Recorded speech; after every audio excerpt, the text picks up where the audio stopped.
introduced as part of a document, especially that is written even in the official plagiarism, in the sense that you go to the Constitution of Liberia, extract certain issue and bastardize it as such. I consider that plagiarism. What do you mean? Hey man, give me a chance, man. Give me a chance. Do not use that kind of word because you don't understand that word. Plagiarism. Plagiarism. You know that word? What do you mean? Hey man, give me a chance, man. Give me a chance. Do not use that kind of word because you don't understand that word. Plagiarism. Welcome back from the weekend. A weekend full of action, an action-packed weekend. Activities stored that weekend. My name is Julius JALLAH GRAYFIELD, and we are here this morning on the OK Morning Rush Hour. Liberia's premiere in the morning, Liberia's premiere in the afternoon, still Liberia's premiere in the evening. Our news is at 6:15 p.m. every day, every weekday. From 7 to 10 in the morning is the OK Morning Rush Hour. It promises to be hot this morning again. The chips will fall where they may. Let me go straightly across the table and say good morning and welcome JALLAH Emmanuel Grayfield. Good morning, Julius. And the man's name is not Greenfield. He's not Greenfield. He is not graphics. He is not Grayfield. He's Grayfield. Grayfield. A field that is gray. Grayfield. Grayfield. It's a graphics. Greenfield. Oh, you say Jack? No, yeah, Jack. It's just Jack. What is one said? Hi, Mr. Jack. I said, hey, man, I need that Jack now. But it's going to be back after a very hectic weekend. We had a very good time during the week. The weekend rather. Yesterday was good. I had time to celebrate my wife's birthday, and Julius, we didn't come because of the activity yesterday. Go to the church. Yeah, sure. I was also on the part 3 of my sister's birthday. There will be a part 4. Though. Part 4. Yeah, okay. I will come to part 4. During the course of the week. No, part 4 is just before 2 or 3 points. I don't want my part 1 was elaborate. For you. They play carrying part 4. My part 1 of my wife's birthday was elaborate. My friends from Alpha and all the other guys. By 3 o'clock, my house was full already with people in the community. And the goat soup was. And then my friends came in their vehicles. I said to them, there was a civilized party. When you come in, just bring your drinks in your car. But you know, sometimes it's difficult to come with those things. You invite one friend, a friend bring friend. So one friend bring 2 friends. And so it was well attended in a way. Let me say thanks to every one of you who came yesterday from Alpha. You know, in my place I live, Julius, I live out of town. I live in Johnsonville, far Johnsonville. The road is bad. We've talked and asked the government to help us fix the road. It is very terrible. My friends drove there on that rain. Can you imagine? The rain was heavy. They drove there. Even my big brother, Salif Tyler, who said he would come. I didn't see people that Salif yesterday. And so Salif Tyler is on, you got to pay the fine. But all my friends came, Julius, up to 10 o'clock, 11 o'clock, the guys will stay there. And they have to make their way. Unfortunately, Julius, can you imagine something? The devil is just a very busy devil. The generator cut off. The whole place went in darkness. And the guys are living. So what does devil have to do with that? The devil? No, you get are you? So you the devil? Anyway, so it was an action-packed weekend on Saturday. We'll talk about what happened on Saturday. Of course, Real Madrid won the UEFA Champions League for the 13th time and the 3rd in a row. The first team to do it in the open era. The first team to do that in the open era. And then on yesterday, had to go to on the part 3. Had to go to this MC Moreover Community Mass Choir. We're having some pre-launch concert at the Moreover Christian Fellowship on 9th Street. So after that, I have to go to the ice cream shop and climax all of those things. So part 3 will just be Masia and another friend. Well, that one is not your business. So, no, but you announced the part 3. No, that's part 3 has done. Part 4. Part 4 rather. Will be sometimes this week. Yes, but I need to be briefed. Yeah, a little. Very brief. So then on Saturday we held the much talked about OK Health Walk in collaboration with Serene Health, and it was a surprising bomb. Honestly, we've been talking about this. I did not believe that we would have over 1,000 human beings. I did not believe myself when I saw the turnout. The place was peopled. People came for T-shirts. No, it is one thing. They didn't get T-shirts, but they marched with us all the way to SKD. It is one. They had over 700 T-shirts printed, as I'm told, and the people who never had T-shirts were even more than 200, 300. So, and it was. I mean, it was just. I mean, it was just good, and we appreciate all of you who turned out, even those who wanted to and couldn't. I want to talk about our big friend. It's good to have some big friends, you know. Even though we have not visited the man yet, we've not phoned him. Joseph Anim, he's the president of GN Bank. And they requested our T-shirts. Yeah, they got it. And I was sitting somewhere. I received a call from a special assistant called JALLAH, and she said, "Mr. Grayfield, I'm calling from GN Bank." And I said, "What? How can I help you?" So the general manager is asking OKF to send their T-shirts. Yeah, that's how they call it, general manager. And yeah, so I'm used to bank president. And then I phoned Ike Tete, and I said, "Ike, but the guys are asking for that T-shirt from GM Bank." He said, "We are sending it right away," and they were sent, but he didn't come anyway. But there were many GM Bank people who were there. He was there? I didn't see him. No, he was there. The general manager himself. He started and Ambrose Hufoy of Letfield. Oh yes. And I even saw the head of the radio. Yeah, Mark Vugas. Yeah. They started the journey from City Hall and ended up. Yeah, and I joined you guys around the Vermont House. Well, that is not important for you. It's not very important. Yeah, it's not important. I was there. Mine is important because I matched. We are so concerned about people who started. Some of you didn't start. And that's why I didn't mention myself. Yeah, so I don't know which one is your issue. My issue is I started somewhere. No, but the fact that I walked from Vermont House to SKD. I even started earlier from 14th Street, and I did not talk about myself. You were walking, you just your break coming court. No, that is extremely false. It's not false. But it was a very good exercise, and we're grateful to all of you who turned out. We're not talking about those people who wore jeans and cloth trousers to come in and become part of the work. We're not really concerned about. So all the people wearing jeans trousers are part of it. Well, we're not concerned about them. So thanks to all of you, including the politician Mo Ali. The man was fasting, but he was part of the work. Yeah, and you see that, and I only saw more. I saw more. Many of our friends who are Muslims said because of the fast they couldn't come. No, people have different physiological reactions. So if I can be hungry and do certain things, yes, I can be hungry and do certain things. Yeah. So obviously people do not have the same. And as we walk, the guys from Lifik were giving us water. When you get to this point, I got water from that was running by Coca-Cola factory. Yeah. I got water from Coca-Cola factory people from the people from Lifik, and I got 3 bottles of water. As I walk, I was drinking. You know, I love to drink plenty of water. That was everything. Everything was free. The shares were free. Even the fruits when we got to the SKD were free. The testing, everything was just free, and a whole lot of Liberians turned out. And I mean, I was just so proud of this, and we appreciate all of you. One thing I saw that got me, you know, on the day we had a walk, MVDC had a graduation program at the same venue. But I saw some men in a t-shirt, they just joined that line. They had a plate at home.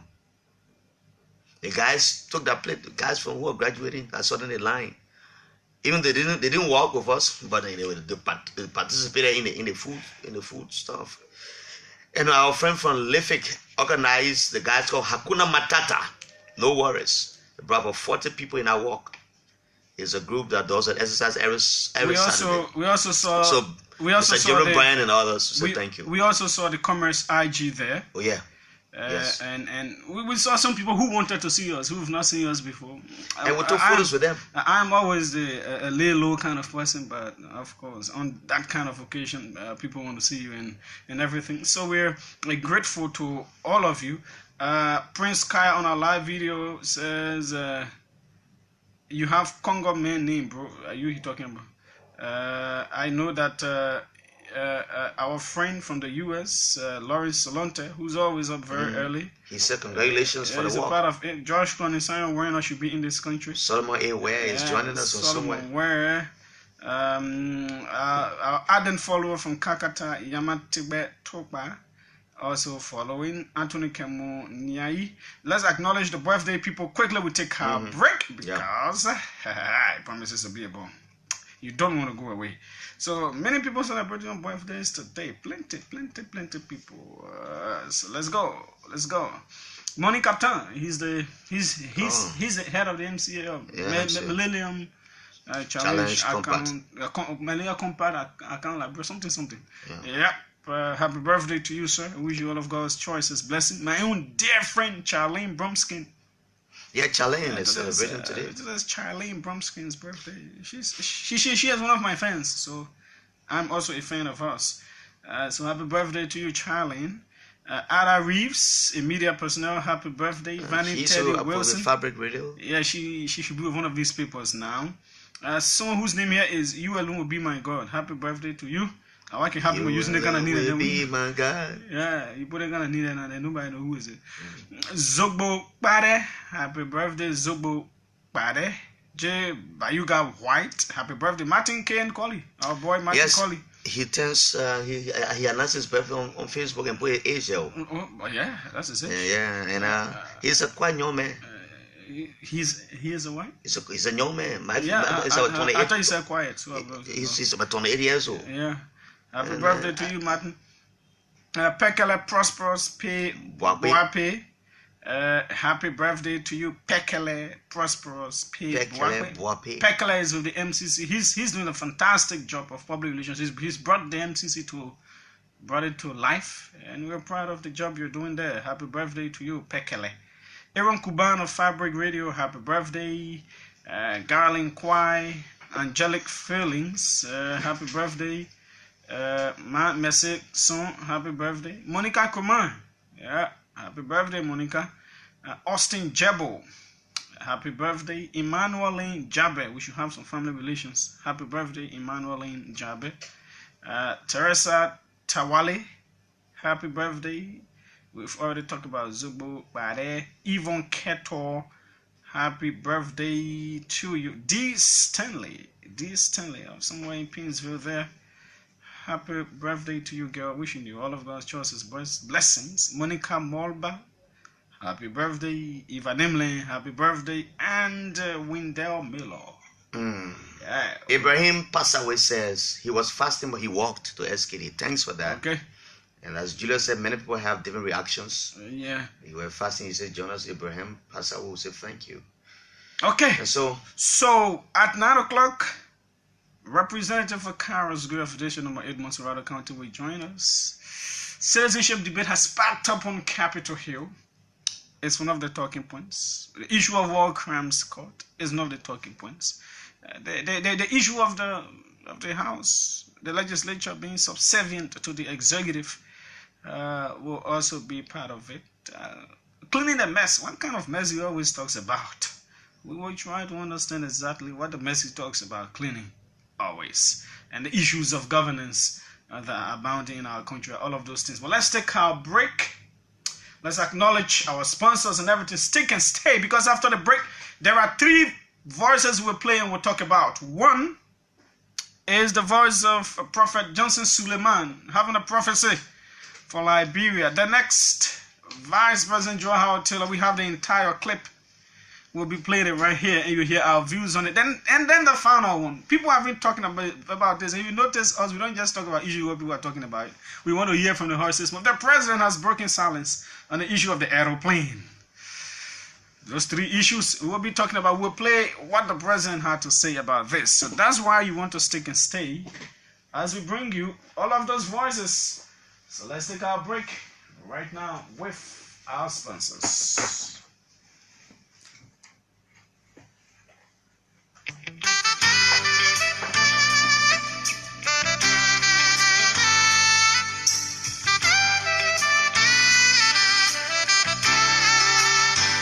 Are you a business, individual, or corporate institution that is contemplating on how to get a loan to improve your business or institution?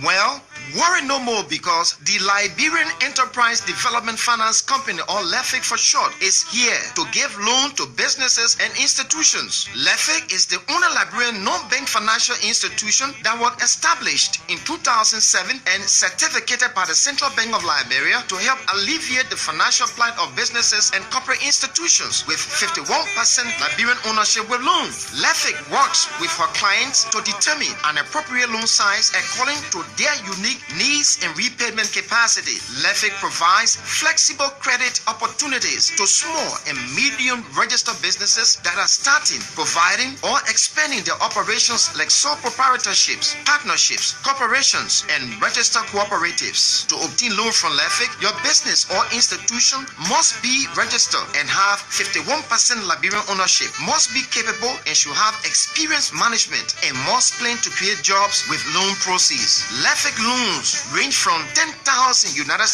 to $1 million. Liberians, business individuals, to get a full list of loan requirements and more information on how to get started, visit LIFIC today in Congo Town, Tottenham Boulevard, opposite the SOS Clinic. Call 0770-788-952 or 0888-514-424. But when I'm with you, it's summer in my heart.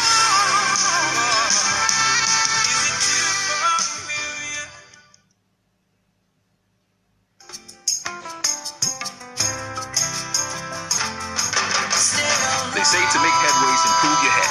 We at GN Bank say to improve banking, improve the services. For your convenience and ease of access, we have launched a new and improved banking software to provide you, our customers, with better services. Watch out for GN Bank's new services: online banking, SMS alert, mobile van banking, pay global, issuance of credit cards, accepting credit card payments from clients at points of sale and ATM cards. For all your banking needs, look no further than GN Bank. GN Bank, we have all it takes to meet your banking needs. What's the price for the strong?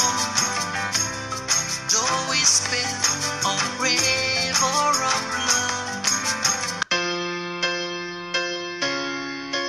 After a long week of work and stress, you need to unwind, relax, and get in your comfort zone.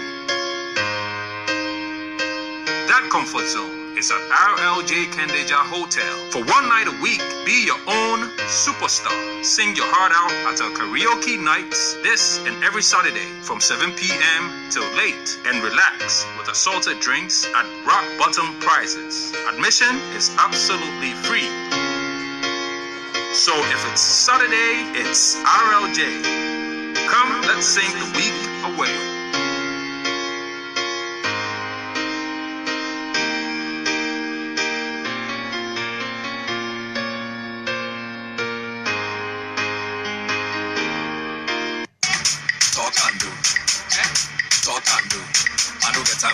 Julie, what a look on your face. I thought you should be happy. You say happy? Man, dear, no people I came out printing work to do for my wedding. Ever since they just can't get that work done, I'm so worried right now.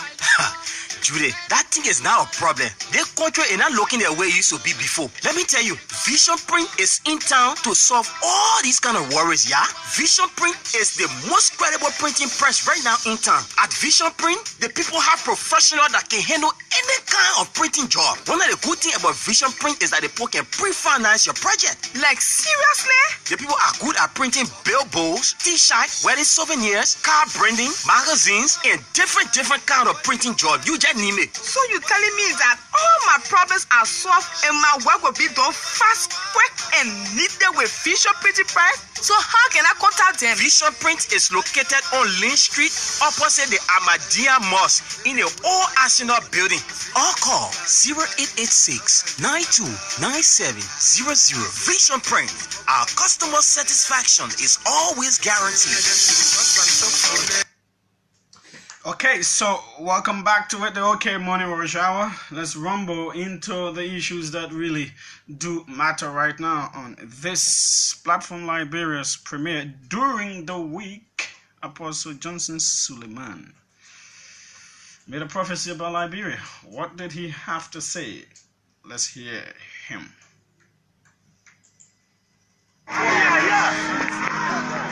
It was a very direct prophecy that a former footballer will be president. I said it 3 times. I have another prophecy. But wait. The prophecy that God gave me, I had it yesterday. He said, tell Liberia people that from October, Liberia finances will rise again.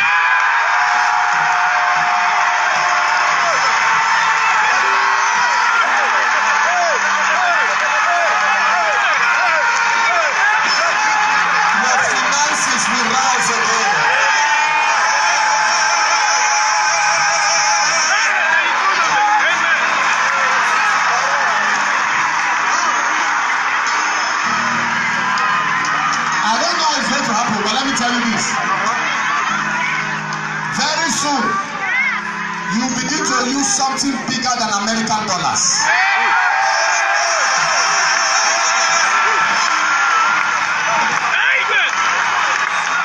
I saw a currency bigger than American dollars. God is going to connect you. God will connect this nation to the Queen of England.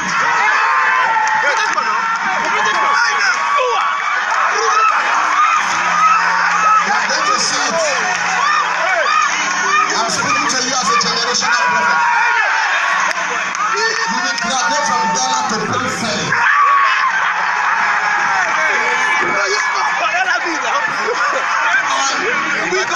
Listen. Thank you, Lord. You know, people are living in Liberia, traveling abroad, traveling. You see what will happen. Now very soon, those that are abroad will start running back home. Because God said to tell you, Liberia will rise again. Liberia will rise again. Liberia will rise again. You need to appreciate God. Connect that to yourself. We bless the country. We bless the leaders. The voice of Prophet Johnson Suleiman, a Nigerian international preacher, and it was during the course of the week on the 24th of May when he made this declaration.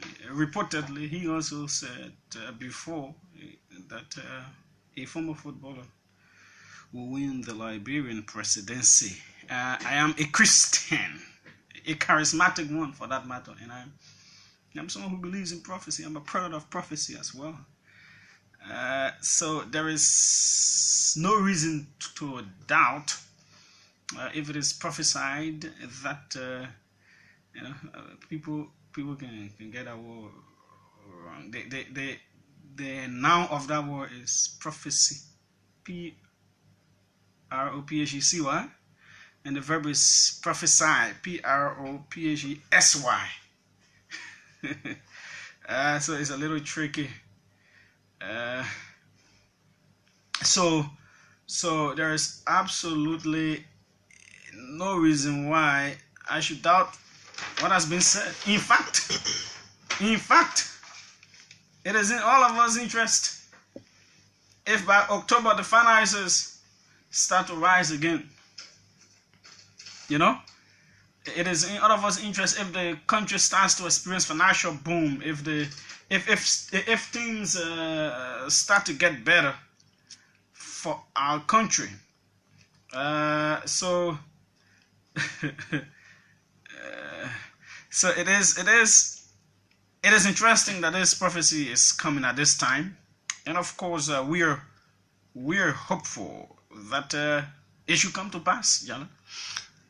Indeed, we are very hopeful that it comes to pass. Julius, you stated, and he stated in from his own mouth.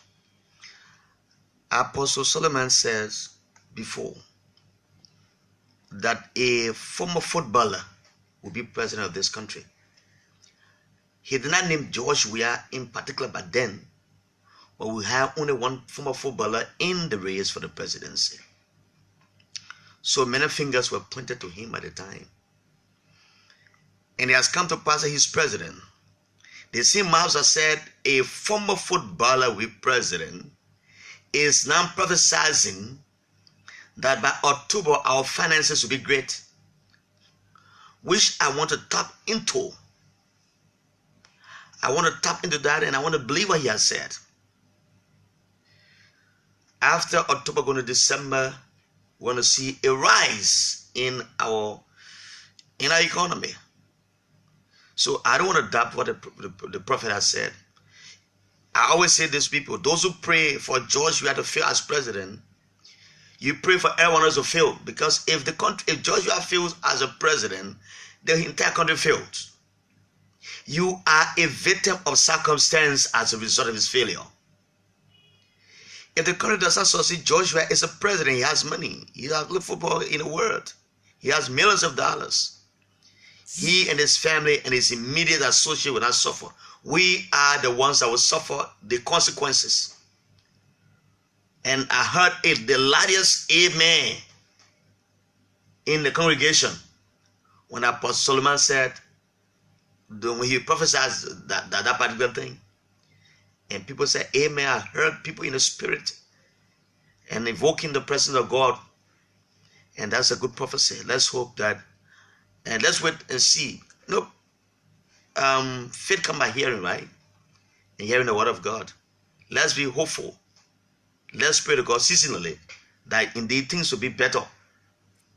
So, if not better, it will be best in the next few months. So that's all we can say about this. So these were his exact words as reported by the Global Excellence Online. These were the exact words that he said. Let us pray over the Liberian election. I saw him pray in the election that the prayer was so on point. In Liberia, during the election process, they need God. But when they even need God more, it's after the election. This is because the person I saw that won the election was not the person they gave it to. That is why I said we must pray. And if you must pray, pray that they give it to the person that won. I saw a young man win the election. I saw a footballer, a former striker, but gave him the mandate. Problem. That is what I saw. So we must pray. So he foretold that he will win. There will be problem. You know, problem almost came, right? Of course. So perhaps the prayers and everything. You know, it was not easy. No, not easy. But we know what happens in back doors. At the end of the day, we succeeded. It was getting the president. So that is exactly what he has said. And of course, the thing is, if it happens, if our interest, we want the country to get better. The country should be better. Our economy should rise. Julius has to ride a very decent car. No, man, don't. He walks in it. When he gets out of his vehicle, his very good coat suit. That's part of the prophecy. When the country rises, if the finances rise, finances rise rather. Julius, everything gets better. I want to see Dioda coming down from Julius's car. Or do you not get your own car coming? Why you think that? You know, if you may not get money like you get money, you get small money from Piggy. So when you add it to the one you get already, you get your girl good fare. It is good for our country. The prophecy came right. It is good for our country. The truth of the matter is good that we want it to come to pass. We want it to come to pass. It is good that there is time attached to it. It's from October. And mind you, prophecies also, you got to work towards it. Yeah. Oh, yeah. It is not just by saying it will rise, so you be complacent. Yeah, you be complacent. You have to work towards it. And that's why before that prophecy kind of part, we start. That's why we're talking about all the issues that matter. And you need to brace yourself for what is coming up. We want to try to get this quickly in. I want to get it through the system. Okay. You know, my phone prevents the system. It's okay. So the voice of Vice President Joe Hal Taylor. Okay. County of confusion and division and disrespect. If the county will no longer be used as a county of confusion and division and disrespect. If there's an issue, you might not be able to get me all of the time. The representative here, and he is the only coalition representative. Let me say that. So among the 13 districts, the coalition has one representative. From the superintendent to that representative, then to me. If you want to accept it, say I won't work. There are other representatives here, but because this is our government and we have the responsibility to ensure that it succeeds, that is the what? Chain of command.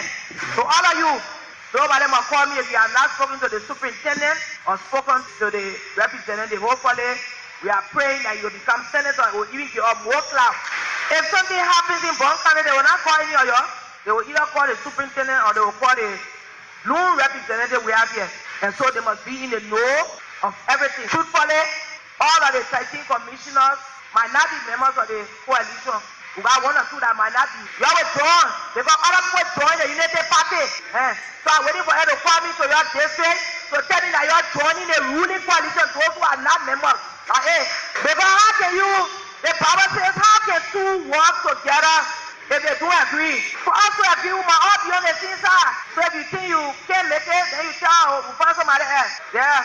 Anybody want to feed it, not hear what you're talking now before we go far. Our radio, they put 7 people. They call traditional chiefs and elders and threatening them. Can you imagine that kind of level of disrespect? We just want peace, and the only way we can have peace, they will call you to meeting now. When I call the coalition, the meeting of the commissioners, and somebody now in the coalition, they think I want to talk there. So you're just careful with your whole heart and your whole mind. So show you the fact that some people sitting here and they're not member of the coalition, that's we got nothing against you, because then I will accept everybody. What you have done to me? Nothing about time. Nothing I will do.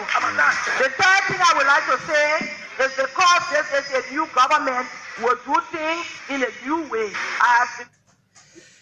I'll let you go first, Jallah. I will let you go. You heard it. You heard it right. And I heard her right. First of all, she tried to put a biblical quote in her political thoughts. How can two work together if they cannot agree? That's a fun one, but it was wrongly placed. It was wrongly carved. Julius, it is hard time that this country has fought for multi-party democracy. The likes of Barker Matthews, who died, many of them, the company wizards, as I said the last on Friday, they all fought for multi-party democracy in this country. When the True Whig Party took over 100 years to lead this country, where people were not pleased with the governance process, people were being marginalized as a result of bad governance, brave men stood and put their chest to the bullet to challenge the oligarchy of the TWP and say, this is wrong, that we have one set of people in power. They fought and fought and fought, coming from the 1979 Red Riot that introduced Liberia to armed conflict, that introduced Liberia to a violent start, because 1979 was a time that we saw violence entering our country, where bullets were fired on people here. That's the time the guy said, this thing is too much for us. We cannot sit and look at this people just going like where they're going. Rice price went up, yeah, they went in the street. And as Omer Company Wizard said, it was the issue of rights and rights. RRGSTS and RRCE.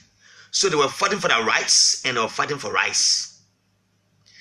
Now we got this multi-party democracy working that has made Ambassador George Manneh to be president today. And I think so very well that if that was not broken, the name of a Wia could not be a president. The name of a Wia could not surface in this democracy we're talking about. You will hear the name of the Franklins and all the other people, the McLeans, they will always be. But Commonwealth Wilson and others, the Marcus Matthews, the Burma family and others stood for this because they wanted a democracy to work in our country, and has worked. You cannot coerce people to believe in what you believe in. That is why we have 22 political parties here. If we all had the same thoughts, but now we'll be seeing that maybe Unity Party will be in power for the third term. But people disagree. That's why they form political party and organizations that they can associate with. We have so many social groups right here in Liberia. When you go this one, they say the other group for this one, they want for this one. But indeed, people do that because they don't believe in the ideology of the other group. But to have gone to Bond County, my senator, who I believe in, go to tell the people, so you have to come over to us. Because if we work together as two persons, we don't believe in each other, we have a divided agenda. I think that was wrong on the part of the vice president. Many people think it was wrong on the part of her to have said what she said. Because to tell people who are the local leaders of the people, in the first place, I got it from people that there was not much representation of the Internal Affairs Ministry, because an induction ceremony of that sort should be done by the Internal Affairs Ministry. But indeed was the vice president herself. And she walked on a very rocky road to have done what she did. Now, but what she has done now, they have told the people of Bond County that those who supported the agenda of other people, like the Unity Party, those who supported other people in the election, if you can't support the agenda of the CDC, you either be out or you stay in. I read the Parrot newspaper just now this morning. The Parrot is also quoting Representative Marvin Cole as repeating those words of the vice president. You either be in or you be out, because he is a handmaid of the vice president. And so what his boss said, he has gone by the repeat to the people, you either come and join the CDC, because he's opting to be senator. And you heard the vice president say, the only way they mean when he's a lone representative of the CDC. When he becomes senator, they become better. But that's coercion. You didn't do that. People will not believe in the ideology. That's the reason why many people went the way they went. Other people went CDC, other people went ALP, other people went other parties. But to tell the people, those are chiefs. Those are traditional people. The way they think is not how we think. Their thinking is far different from ours. But I think, as others may be thinking as well, the vice president will slip on this one. You know, Julius, this vice president has said to us that she will not be a race car parked in the garage, as was done with the former vice president who said he was a race car parked. So she jetted down running. After 2 months or 3 months, she comes to apologize to the president and say, Mr. President, I'm sorry that I was running too fast. I did something, I didn't consult you. Because she wants to prove that she will not be a race car park. She will make comments that will be in the public space that people will start debating on. That this name of the vice president, Joy Howard Taylor, will always be in the press. That people will mention her. If you want to cement your relationship with the president, which I feel is good, you cannot do it at the detriment of the people. You have already slipped earlier. You slipped earlier, and now you're trying to mend the fences. You should mend it in a way that will be positive and not riding on the ignorance of the people or at the expense of the people. I think she slipped.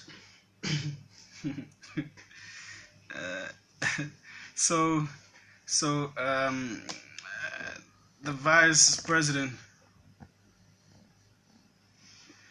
okay,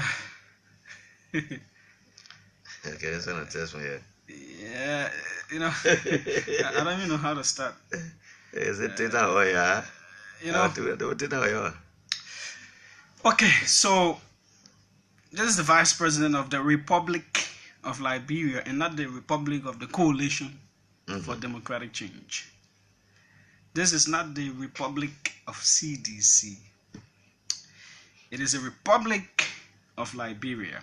And being the Republic of Liberia means there will be diversity of views, of understanding, of beliefs. On May 14, her first appearance on the talk show was to highlight the significance of unification. It was at that same talk show she apologized to the president if there was any existing issue, which of course we knew there were issues. And she also highlighted the significance of unification, that we are all one people. We have diversity of opinions and all of that. And this is troubling. This is troubling because the vice president is saying one thing in a national gathering, that is at a radio station, carried on other media outlets, a message that is positive, that does with healing of the country and bringing people under one umbrella. The next time she goes in a smaller gathering and is pointedly divisive, is pointedly off the core. She is saying something that should not be espoused in any democracy, in any country as ours, especially the gains that have been made.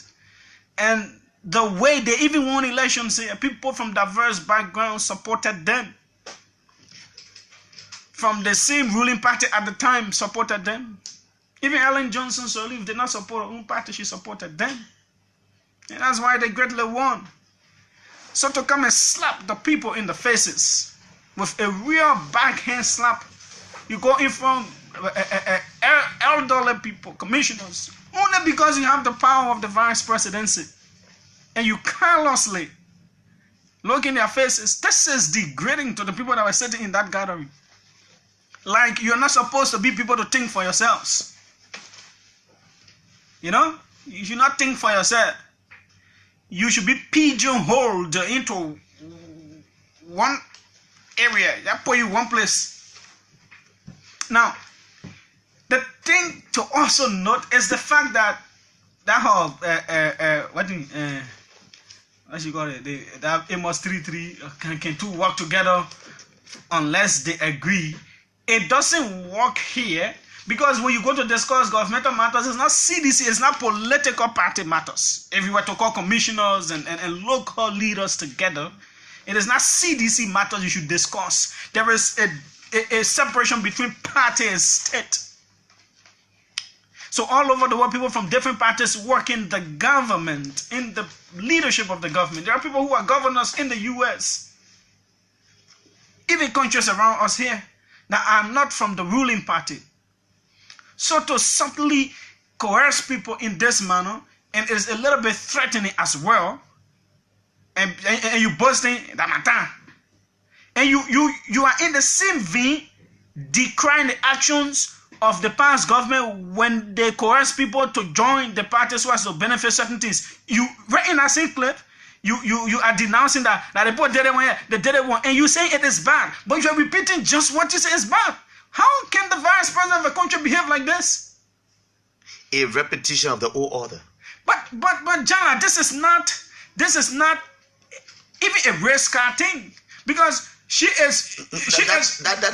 wants to portray her energy that she's doing well. She's moving forward. She is actually behaving like an old race car that is defective, and it is just running and it does not have brake. Because a very good race car will have brake. It will know when it's supposed to slow down. But in this case, this race car that is a vice president does not know when to slow down. It does not know when it's supposed to bend this way. It knows absolutely nothing. It has no brake. You need to slow down. You need to, Madam Vice President. What? This is a country. Let people decide for themselves that they want to join your party. Let people decide for themselves that they want to believe in what you're saying. Yeah? What kind of thing is this, my people? Madam Vice President, you need to go back in that gathering and apologize to those people. And you know, yeah, this country will not retrogress. It will not retrogress because people like us are also here. And there are too many good people here that will not. Hey, Madam Vice President, you are a nice human being. You are a very good woman. But you know, these things that some of these things that you continue to say and you continue to do, it is just not called for. It is not called for. It is wrong. It damages the image of the government. It is undemocratic. This is more oligarchic or dictatorial. You know, like you want to repeat what the True Party did here that brought this country where it is today. That's how these things start small. Already the people were talking about the Taylor agenda, the MPP agenda that you continue to push. You must go far away from these kinds of practices. Slow down. Slow down. Be a very good race car that is observant of the leader that is in front of you. Please. Obviously, we don't want any issues between our president and our vice president, but these kinds of sayings can embarrass the president. As well, it is embarrassing. And certainly, it should not be countenanced. We will take our last clip. This one is a little longer, but we allow it to play out. We have enough time for us to interact with you, the public, but it's important that we hear every word that the president, George Weah, has to say right here. We go there.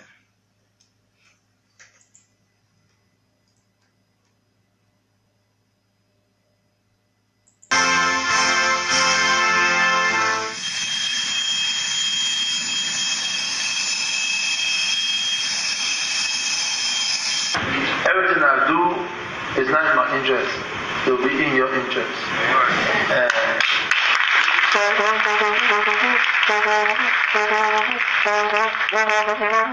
This is buying plane business is causing trouble. And last night, all on Facebook last night, I was monitoring everybody talking. There's a guy that asked the guy that you see he's a pastor, Prophet K. Hello, you're on Prophet K last night, right? Well, I saw your testing. I saw your testing last night. Prophet K is upset that Mr. Maggie, you bought a plane $30 million and parked in the airport. When I even get bought, I will buy $10 million. So you see, when you get that kind of news, then it gets difficult. So the whole alarm on Facebook. There's some people, yeah, they want to do so. They should be taking care of people, they buy people for $30 million. But there's one guy that came up to say, Prophet Key, that is named Prophet Key. You know, everything you see in the newspaper is not true. And you on the Facebook telling everybody, you are a prophet. And he was very insulted. He was insulting the government and what have you. Then I asked my question, is he really a prophet or just a name? Because men of God can behave like that. If you have a problem, you address it in a way where people can understand you. And my text to the video was, you agree with him, but he needs to address the issue. He's not addressing the issue. He's just shouting and insulting the government fully, they want fully. Maggie, I know Maggie, I'm from Nigeria, and blah, blah, blah, blah, blah. But people that are from Nigeria don't behave like that. You understand? Now the guy asking, but do you have facts? He said, what do you have facts? You read it from Africa. But that's not fact. But from Africa read something, it doesn't mean that fact. You understand? But the facts are there. And since you work with a minister of state, and I want you to understand that there's nothing will be done yet by the leaders that you will not know. If we decide to buy a plane, which of course is good for the country, they will decide to buy it. The first plane we'll buy will not be a private plane. It will be a commercial plane. One can take Liberia.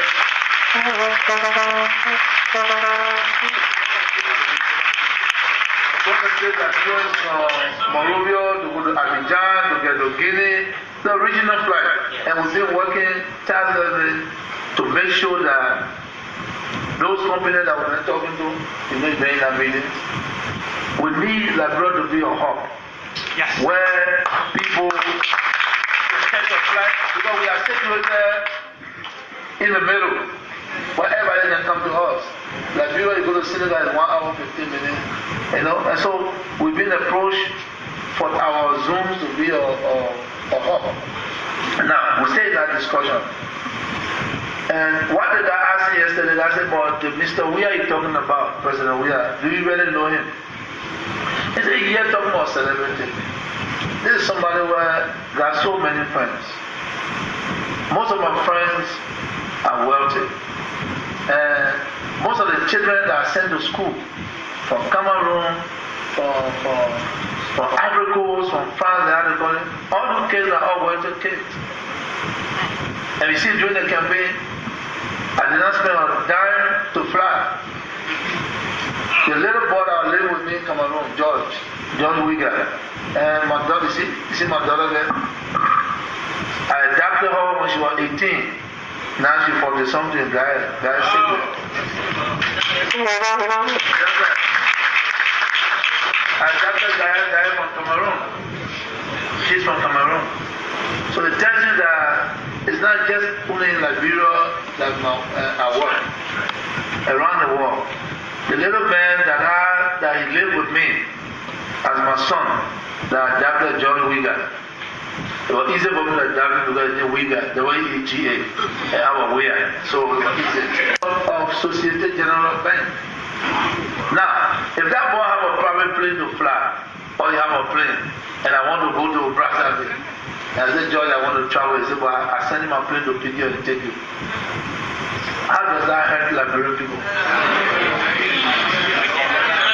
You understand?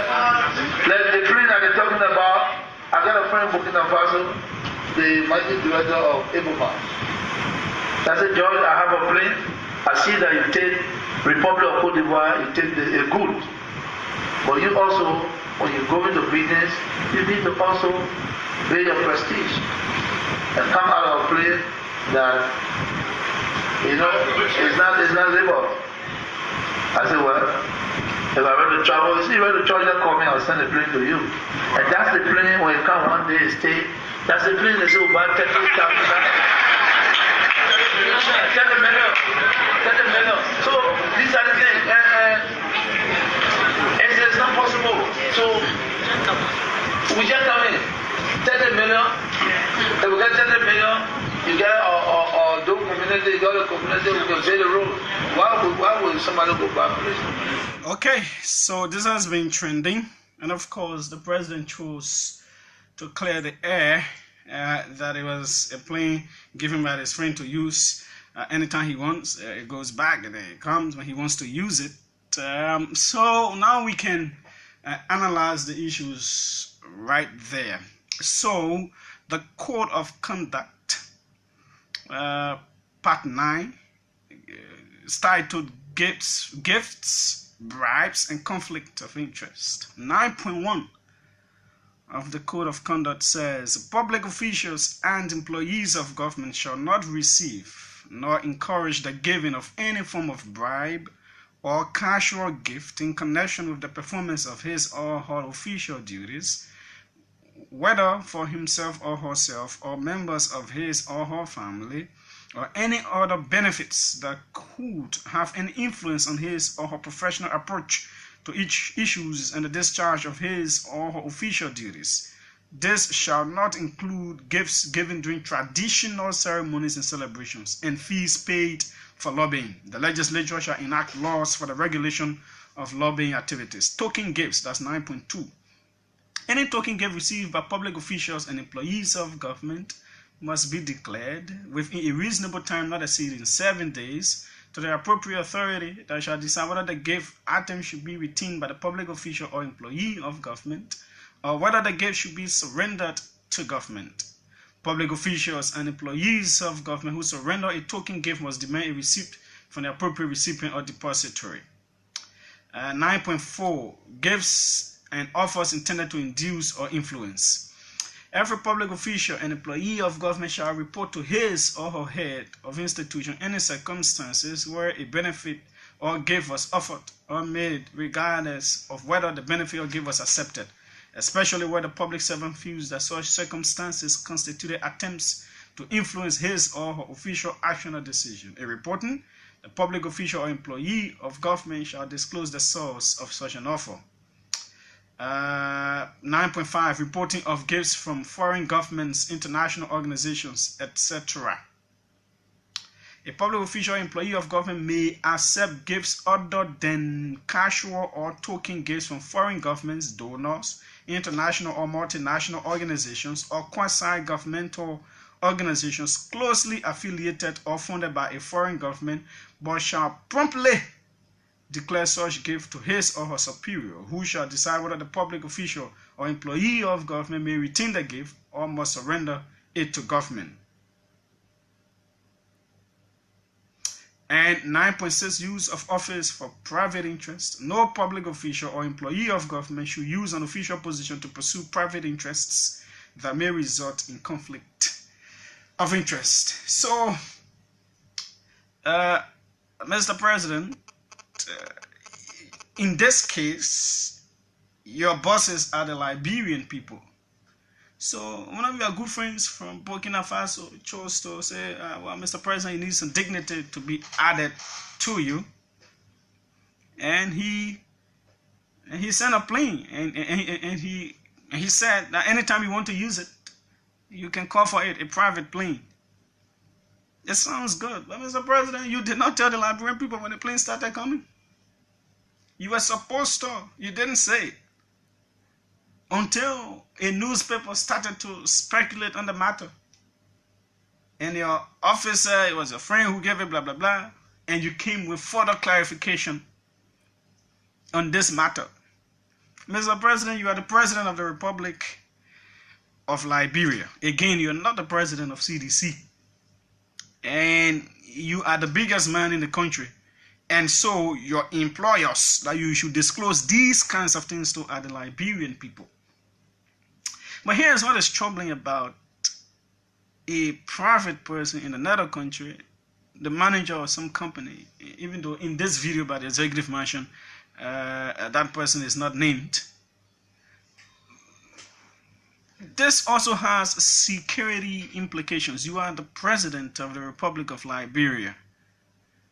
The issue of the lifespan of the plane, the safety issues, and all of that. The possibility of anybody influencing anybody against your life. These are not things that we can sweep under the carpet. You are our president. So it is a little troubling that you're not an ordinary person again. You're not just the head of a political party or a senator. You are the president for this country. And of course, your travels should be sponsored by the country, and your safety is everybody's concern. First, this was not disclosed. Now, after about a couple of weeks of speculation, then you came out to clear the air. And in clearing the air, you didn't say who and why this person does, and why did this person feel so motivated to give a whole plane for your use at any time. What is connected with that? Absolutely nobody knows. There is still not full disclosure on this particular plane issue, and the security implications are also very, very important to look at. I did not believe that Liberia could buy a plane at this time. But again, we didn't speak on this issue because we wanted to hear from the horse's mouth. And this clarification now arms us, places us in a better position to critically look at this particular issue.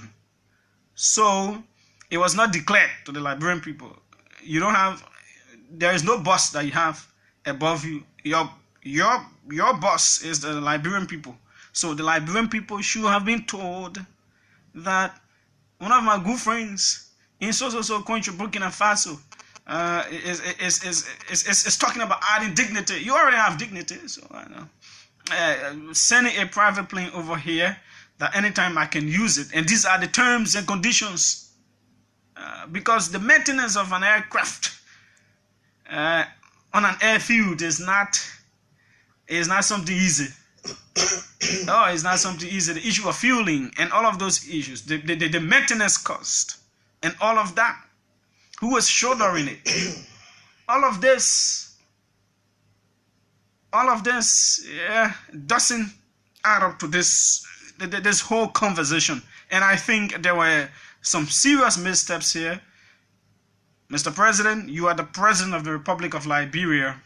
It is important that you look at these critical issues. It's about you. It is also about our country. Indeed, it is about our country. It is about Liberia. It is about ourselves. I heard you when you read the Code of Conduct that talks about declaration of gifts or whatsoever. The things about bribe, you cannot take bribe. A gift given to you should be disclosed to the Liberian people whatsoever. Those are good things the Code of Conduct talked about. But this Code of Conduct that we talk about has been very much violated by our own people. It has been killed ever since and buried.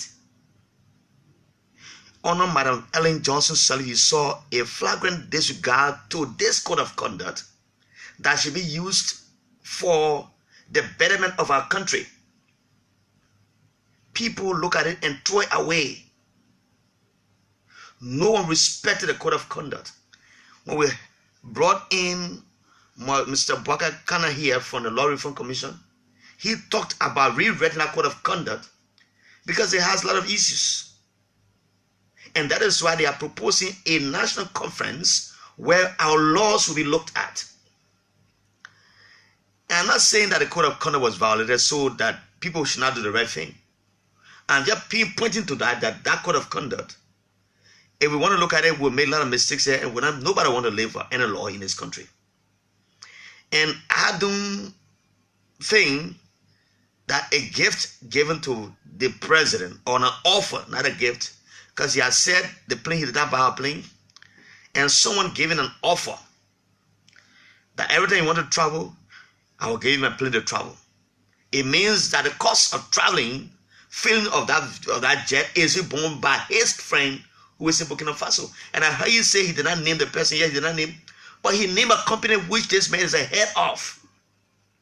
So the onus is on us as journalists who have been going after the investigation to now investigate who is the head of that particular company that Ambassador we have spoken of. The onus is on us. No, he said a manager. A manager of a company. And there can be many managers in a company. The company was named. Yeah, but there can be many managers. But your investigation can establish the manager. A jet is not it's not like a poison you just put in your pocket or wallet. The purchase of that jet, it has plenty of money. So it's not something we can hide. You know what it does for Julius? Madam President was traveling here and there every other time. Former President Sirleaf. You know the cost that was associated with traveling? We use millions of dollars in a year for presidential travels. Sometimes the delegation are going, the numbers are so wild. Over 30% travel with the president. And the money comes from the coffers of Liberia. Now someone who believes that a proper government that is being envisioned by the president, that they can save more money and say, hey, I believe in the Liberian agenda. This man is my friend. I will give him some assistance, give him a plane. That every time he's traveling, that plane can take him where he's going and come back with no cost to the Liberian government. I think it's a worthwhile gesture by that person. And again, I believe that it is hard time that we use $30 million to buy one jet plane when there are priorities here. And the president said that very, very well. We're talking about our road. $500 million to build coastal road. We're talking about a military hospital that sits right here. It's not going anywhere. We're talking about Bali Island to make a new city for Liberia. Those are priorities. Taking the people off poverty, lifting their lives, is an agenda that the government wants to achieve. I don't want to believe, I don't want to stomach it, that this government will take of 30 million to buy the plane. Now, where do we get the money from? The president said to us that he inherited a broke economy, a broke country. the budget hasn't been passed in the first place. It is still going through scrutiny by the legislature. A apportioning money for such purpose should be something that we all know where the money comes from. Because, you know, news doesn't have. In a budget, there are priority areas, there are budget line for everything. So, if you want to tell me, say, Ambassador, we all just walk to the central bank and tell them, say, in the reserve, you give me 40 million, 10 million from them and go buy plane. I didn't think it's something I can conceive.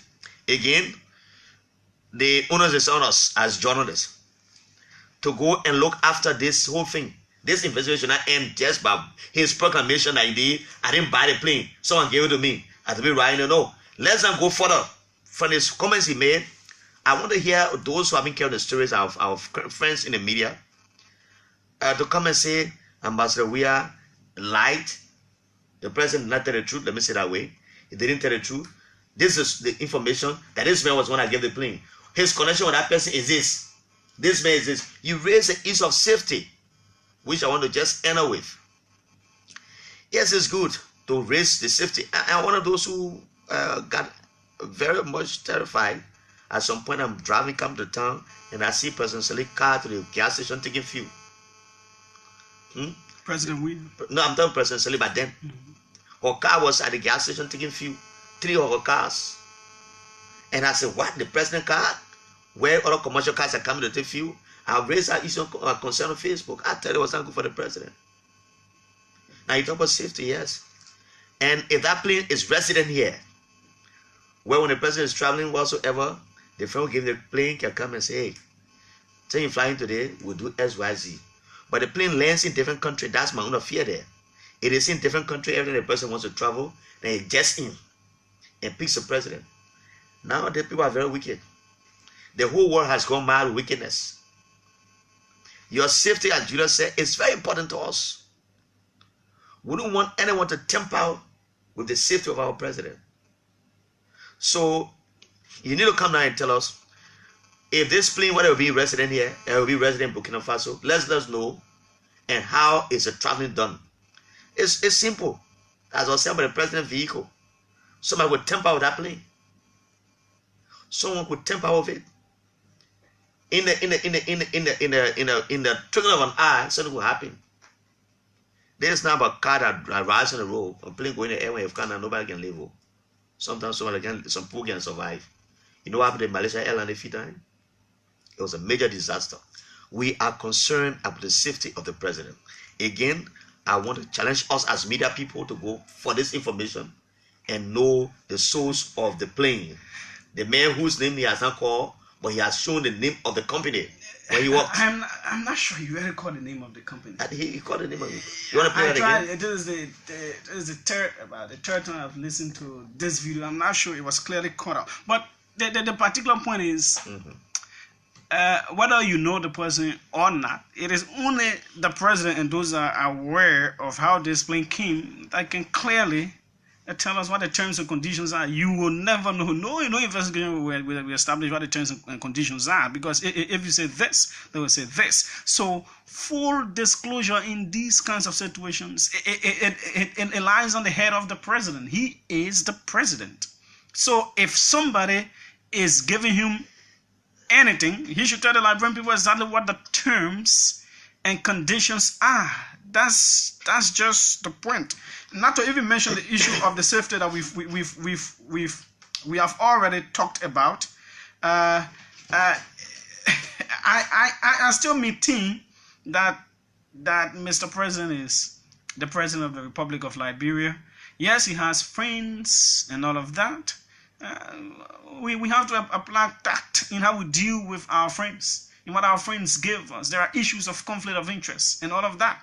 This is the man who is a manager of an unnamed manager of a company. Does the company have interest in Liberia here to run some business here or something? We have absolutely no idea.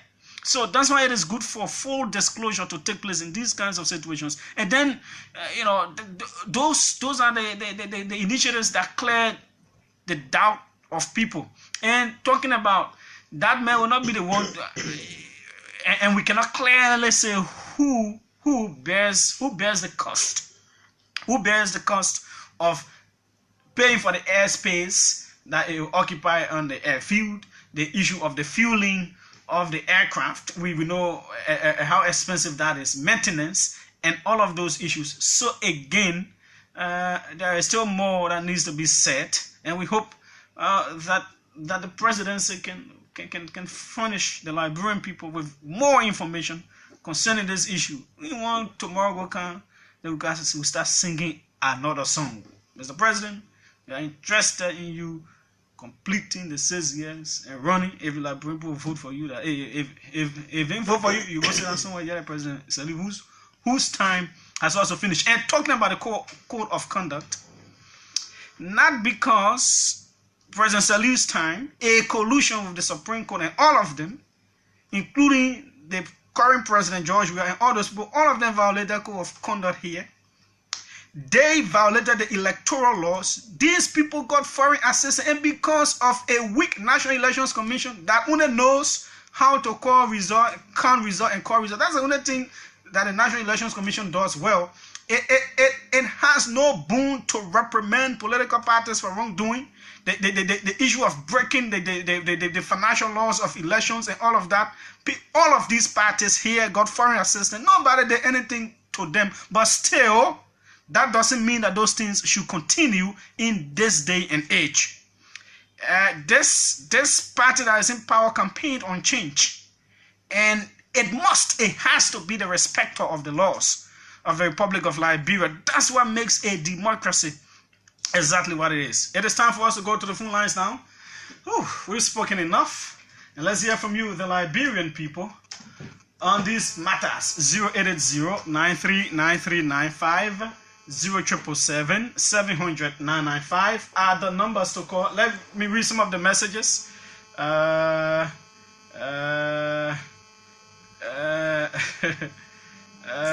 Okay, Vanny Kane says our president should understand that his election comes with allocation of resources to function.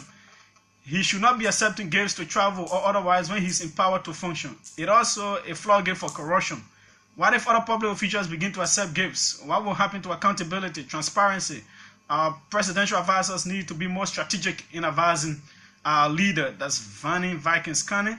Darius Dillon says, I challenge JALLAH to call the name of the company he claims President we are mentioned. Okay. And then somebody said, she may not be a packed car, but certainly a loose cannon. They're talking about Vice President Joe Howard Taylor. And so many other concerns on the Facebook page I will bring you, but let's take a few calls now. Good morning. Welcome. Good morning, JALLAH. How you guys doing this morning? Fine. What's the name and where are you calling from? Well, thank you. This is Charles R. Kennedy. Go ahead, Charles. Let's hear from you. Yeah, thank you. JALLAH and Julius, we should, first of all, appreciate our president because he's somebody who's very honest and bold to the point. Now, there are a lot of speculations, and the president came on to provide a better clarity. This private jet you people seeing here, it is a friend of mine who decided to help me. Because if you look at our economy, we have a broken economy. And for me, logically, it doesn't make sense because the president travels. So in order to save more money for the Liberian people and the country in terms of development, so we should understand this issue from a positive context. Not people running around with it every time. Thank you. Okay, thank you very much. We're getting some information on who this may have been from some of our sources.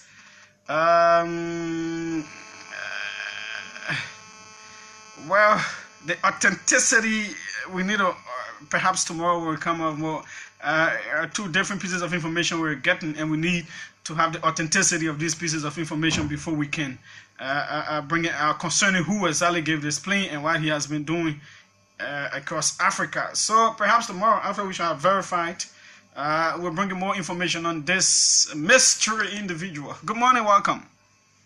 Good morning, Julius, and good morning to JALLAH. Go ahead, let's hear you. Daniel Sando. This is Daniel Sando, and I joined the conversation from the Capitol building this morning. Okay, go ahead. Ambassador, we are the President of the Republic of Liberia, having helped the situation. Liberians are now interested in knowing who donated this plane to the President. But we are also, interested in knowing as to why the President will willfully accept gifts and favors, but he already know that existing Liberian laws prohibit that. That the President has admitted to accepting gifts and favors from his friends. I'm wondering what will happen if the commissioner at the LRA that in charge of collecting revenue for the Liberian government will begin to accept gifts and favors from the Lebanese people. How would they collect their taxes? Because you see, the reason for which law are on the books, prohibiting this kind of thing is because it's a safeguard for our society. Whenever you receive gifts and favors from somebody, you are obliged to pay them in some manner and form, and that's the reason why it's prohibited. Okay, and I also listened to the statement for the Vice President of the Republic of Liberia. I think it's about time that we begin to remind the city-led government that the very thing that they campaigned against yesterday, I think they do right now. I remember very well that back in 2011, President said he went to the very banner in Bon County and said the United Party minister should prioritize employing United Party thing.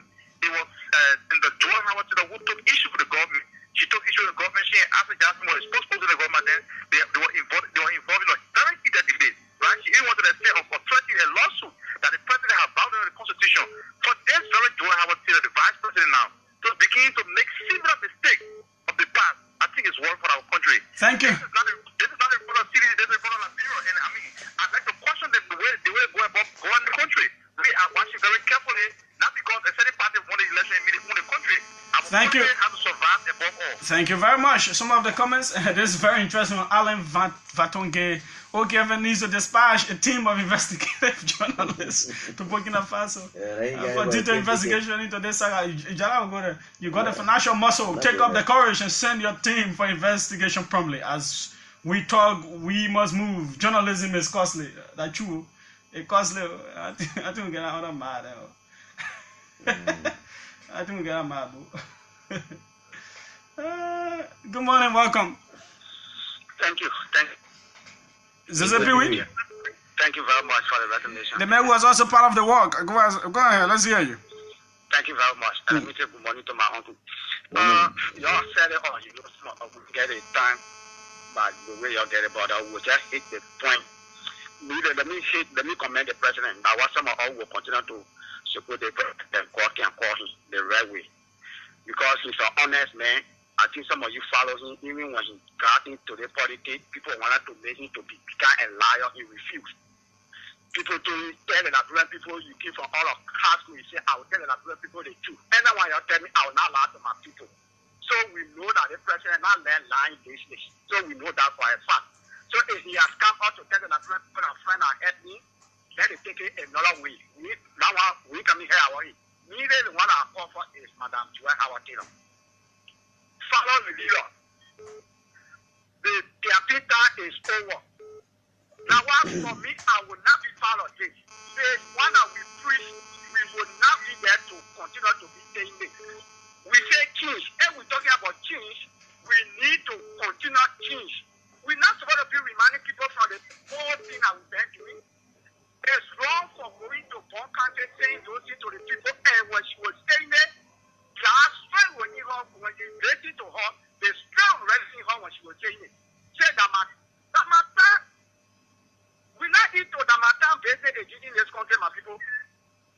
We need to start this. That will unite the people together. CDC, United Party, whosoever party, Liberia belongs to every one of us. If one person has the opportunity to lead the Liberian people, let them try to unite this country. We will not go to say, if you not join us, this will happen. Nothing will happen. If you start to do this, we are supporting you. For some of us, we will not bow down to that. For me, I will not bow down to that. It's here to put people together. Now I follow the leader.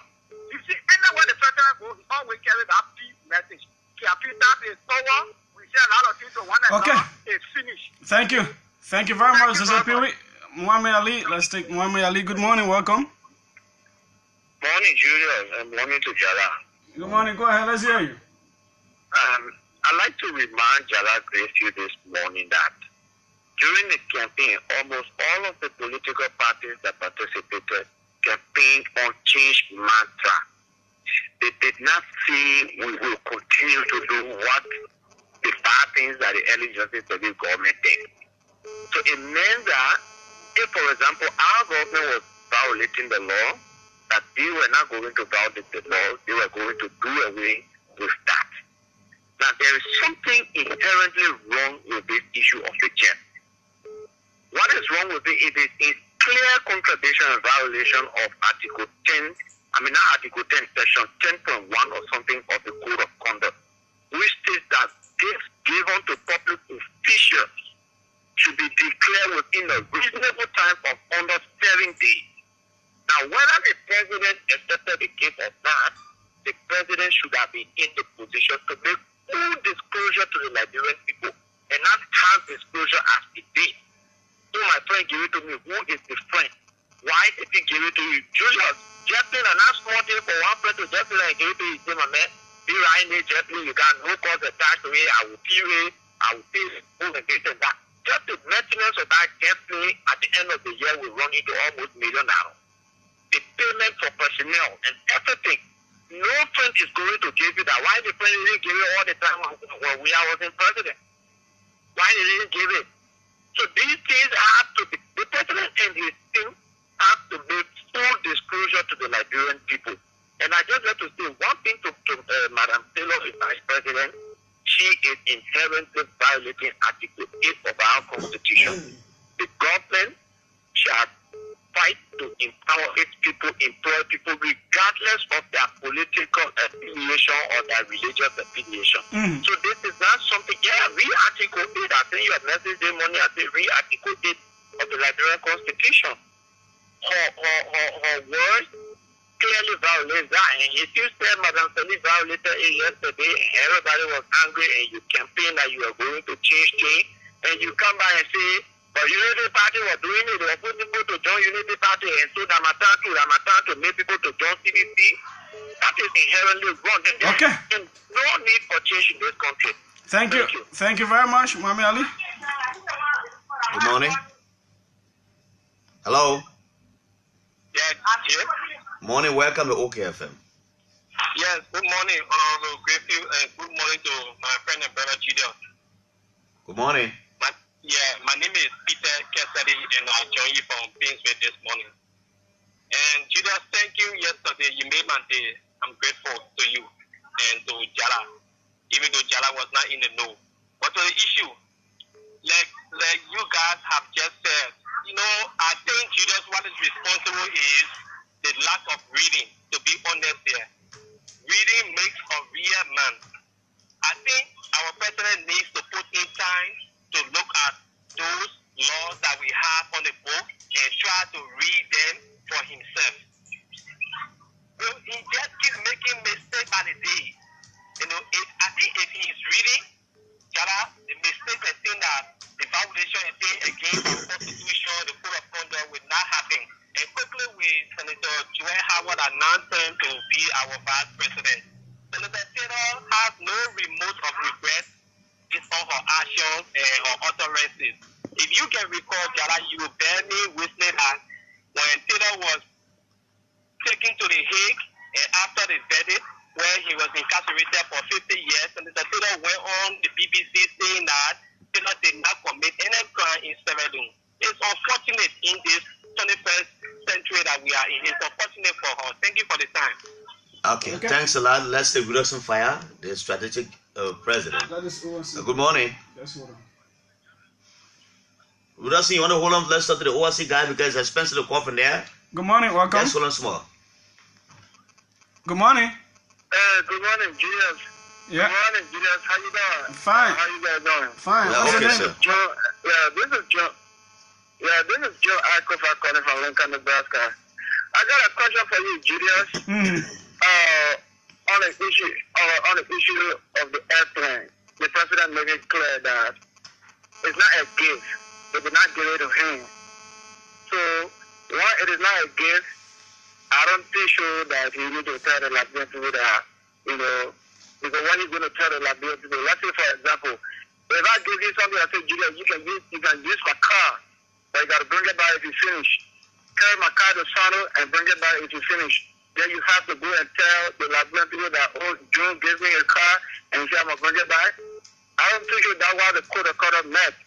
If we give it to him as a gift, and then he has not turned it in or informed the Liberian people that it's a different issue.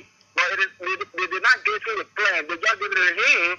You know, they said, well, anytime you want to use it, you can use it because your country cannot afford to buy plane. In fact, that is an issue for Liberia. Because we don't even have money to buy planes. Individuals that even take their plane to go to the president, we should be appreciating the individual instead of complaining on the radio all day, my brother. Okay. Thank you. So thanks a lot. Let's take Rudoxy now. Mr. Frank Lobo, who I know you have got any interest in the discussion, we'll take it later. But let's talk to Rudoxy, who has been holding the line. Good morning, Rudoxy. Good morning, Jallah. Good morning, Julius. Morning. How was the weekend? It was fantastic, my friend. Okay, thank you, my brother. You know, there's two things I want to stress on this morning about Honorable Julius statement. Go on, statement. You know, Jallah, I don't blame Honorable Julius. Let's look at our history. The Taylor got married to her. They don't live in the same house. She lived to her house, the man come down, and they lived in the house. Well, what does that mean now? The reason that her political ambition was too hard that even Taylor got scared of her. Where you getting all the information from, Rudoxy? Rudoxy, wait. Fire, let me bring it on hold. Fire. No, let me ask you. Yeah. Why you saying that her ambition was so high? Then what do you mean? Ambition to the point. The point is this: the president of Liberia, Honorable George Weah, is preaching unity, and Julius is preaching disunity. There's the cause. It means that the president be careful in pushing the agenda of Julius, because Julius is not in the federal agenda. If I'm preaching unity, and my vice president is pushing disunity, it means that whenever I see both, you can't go tell a lot of people say that if you don't follow CDC, we'll take a job. But the way it's saying that, wherever you are, okay. no matter your political affiliation, Mr. Eugene Fagon. Thank you, Fire. Thank you, Fire. And Julius voted Fagon. We'll have to play that tape because I've been challenged by Dylan that the president did not call the name of the company. And I heard him clearly say something like a copa in that recording. Oh yeah, we'll play because the president. Let's do Fagon first. Good morning, welcome Eugene Fagon. Good morning, Julius, and good morning, Jallah. Good morning, sir. First of all, let me apologize for not being able to attend the walk due to injury I sustained while striking for the Black Old-timers. What? Striking? Striking. You let someone play for what? Let me play. I've saw the man football booting your office away. But my football booting office. The picture is there. I saw the man picture. You don't have a striker in this country compared to me other than the great His Excellency President George Martin. I will bring you Dylan in the football field and Dylan will play football. Well, that one remains to be seen. Okay, go ahead. Let's hear you. Brother, don't forget, Dylan is a brother. But anyway, I heard the quotation relative to the code of conduct in relations to the jet that was borrowed, and I'm choosing my words carefully because what we see going around here is a misrepresentation of the fact, and here is why I say so. Bribes and gift. The plane was not a bribe. That is clear. No question asked. Gift. The plane was not a gift. If somebody borrowed me something, it's quite different from someone giving me something. So if you give me something, and so what was it? Or what is it? Okay, so 9.1 has to do with bribes and gift, as you quoted, the code of conduct. 9.2. Is it a token? It is not a token either, because it's borrowed. When you give a token, it's a metal or a tangible representative of something, and it's left to the person. This plane is not a token, it is not a bribe, it is not a gift. So at the end of the day, there's no argument. And I think I agree with you when you say you're concerned for the safety of the president. I am always concerned about his safety. When he plays football, if you look at I said, man, when I go for that man, I'm always concerned, not just for the jet, even when he is in public. People are rubbing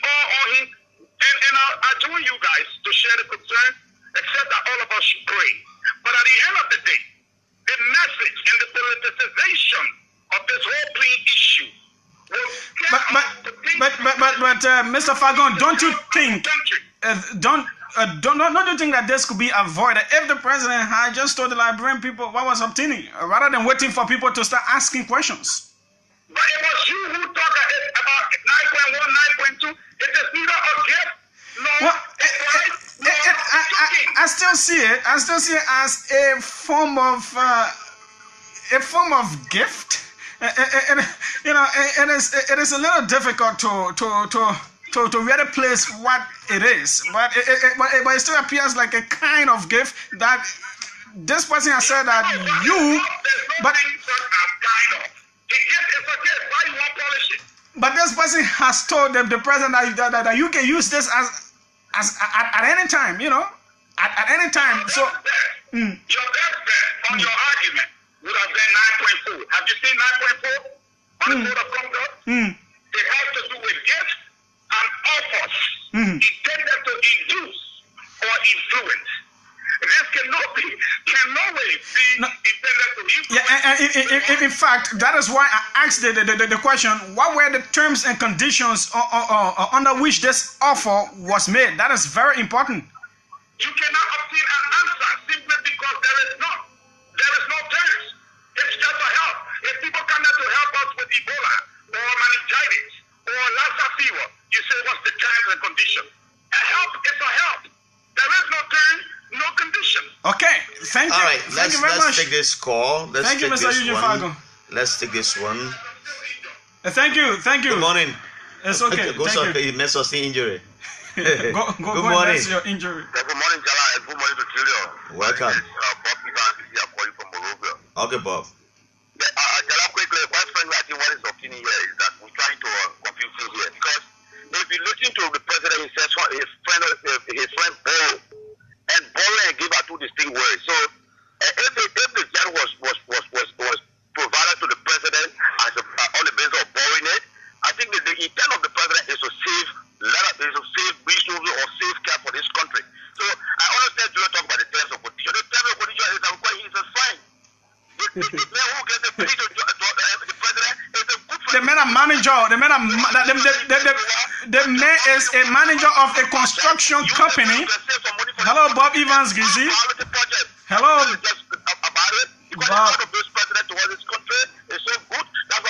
Bob. Bobo. Jara, can you ask Bob this special question? Are you aware that this man is a manager? Okay. I think he's. Let's take Prophet David JALLAH. This man is a manager of a construction company, and we are building roads here. Then he gave. Good morning. Good morning. Prophet JALLAH, you have 1 minute 30 seconds. I think we should not ask questions. Yes, good morning, JALLAH. Morning.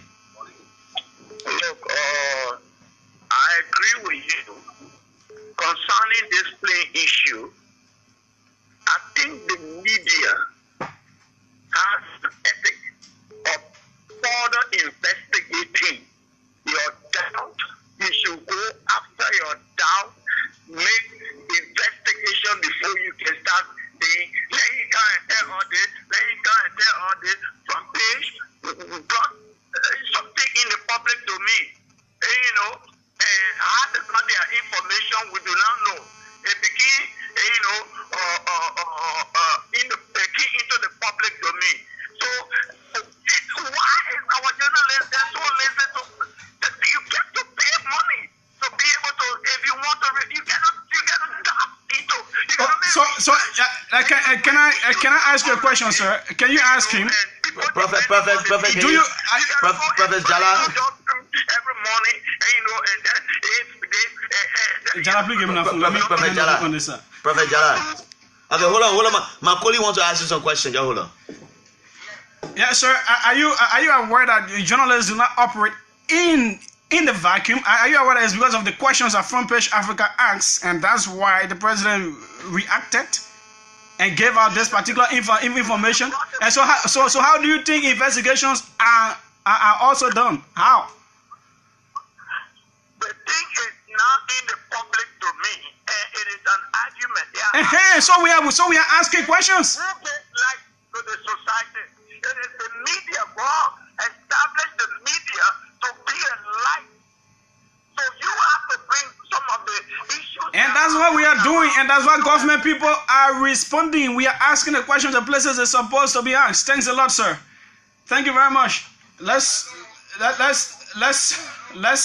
take a few more calls.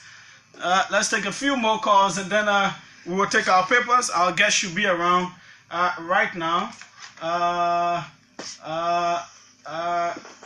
Okay, so somebody saying the use of the plane has financial waiver, which is a gift.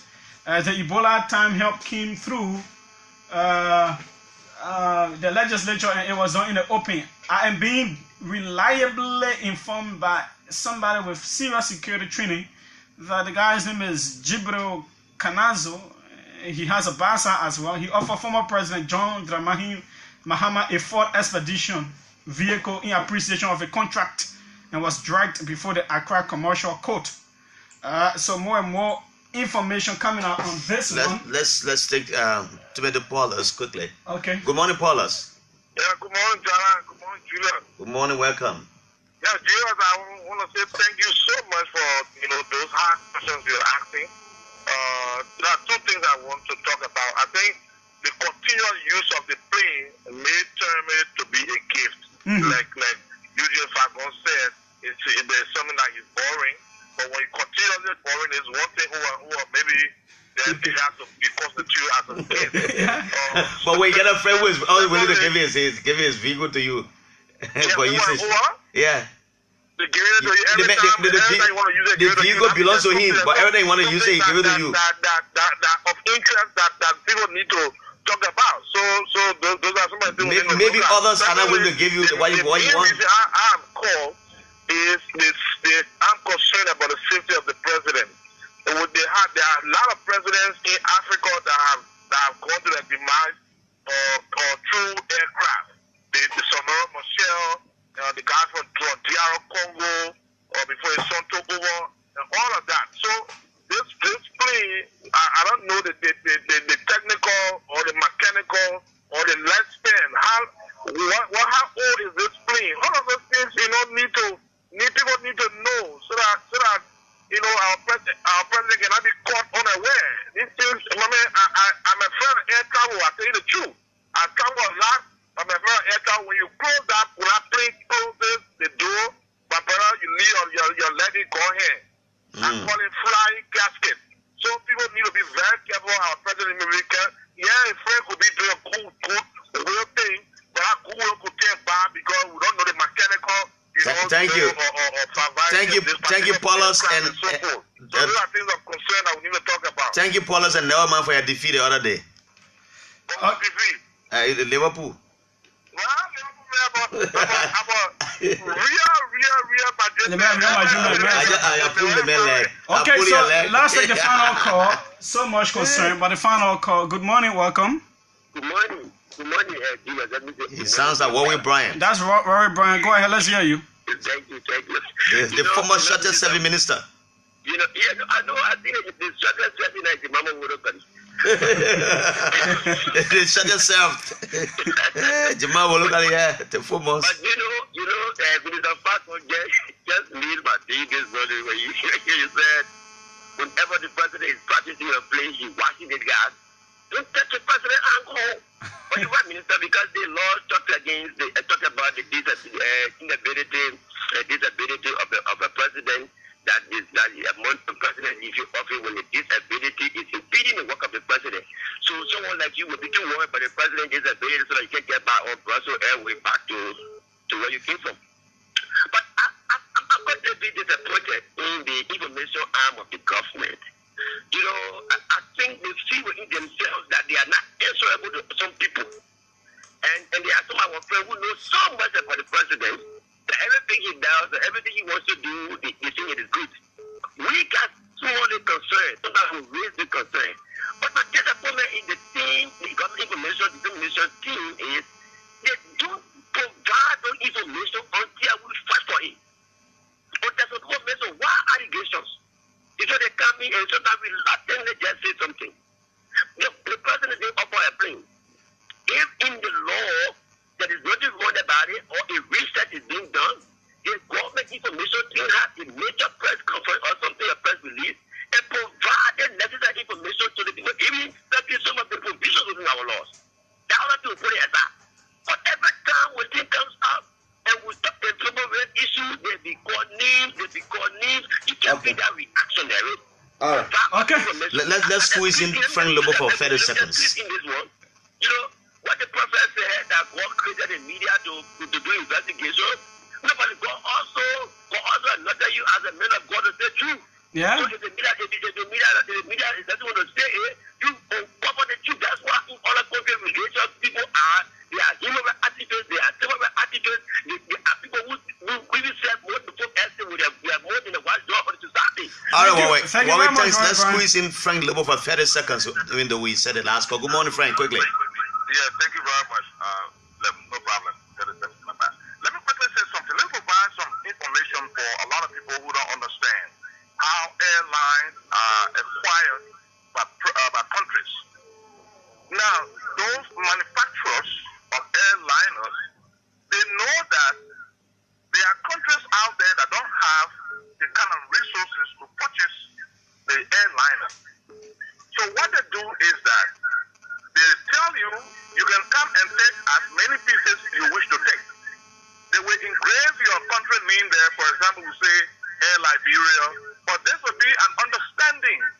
Like you see, some other countries, they're flying air this and that and blah, blah, blah. Now, under this arrangement, they will fly for you, they will provide the pilots, they will train your people, they will fly it. The money from there will be like partnership. Now, but your name will be on it. It will be called Air Liberia. It will fly between here and America and any part of the world. Okay? Now, under that same arrangement, they could give one to the president. It will be called the executive airliner. It will fly. But the money from there will be, like I said, it's a partnership thing. Now, let me tell you why they do this. Because if you purchase one plane, it becomes so expensive to maintain it and to pay the grounding fee. If you took a plane from here and went to the United States of America, now let's give our case. If you took a plane from wherever and brought it here, every hour it stays on the ground here, you have to pay. So the grounding fee is so expensive, the landing fee and all of that. So because of all of these companies who manufacture the airliners, and especially the one that will take a box and say, look, there's my company and I'm running this, they're going to this agreement and arrangement with you, and so this is how you have planes. So what's the short of the law now? Sorry again? What is the short of the law? The short of the law is that I hear people dangling and all this thing about our president borrowing plane. What's the big deal? Our president borrowed a plane, he borrows a plane. The president must fly. What is the problem? I don't know what's wrong with us in this country. I want to see our president going out there, get one plane, put it on the Air Liberia, and let's put our country back on the map. Thank you.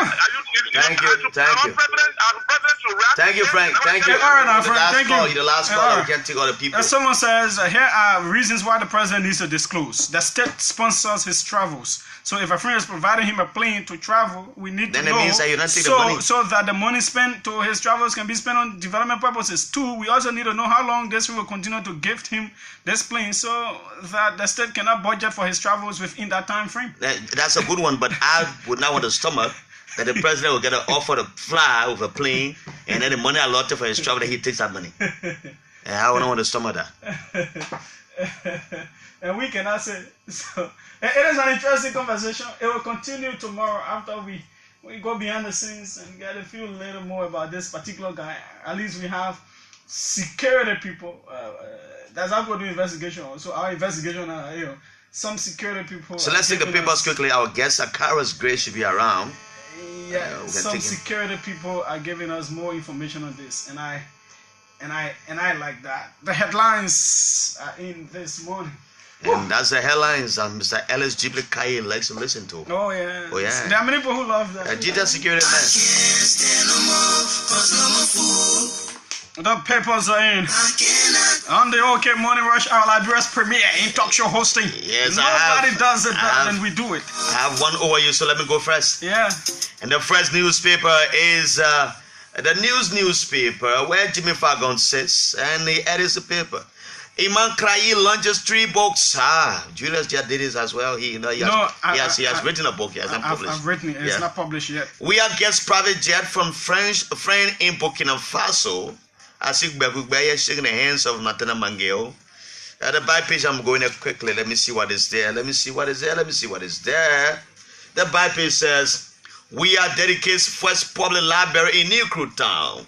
Funds to support Liberia's health sector. 40 ARS officers complete marine training.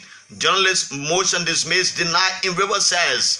Wow. Peter Kwe has raised some concern about the situation in River says.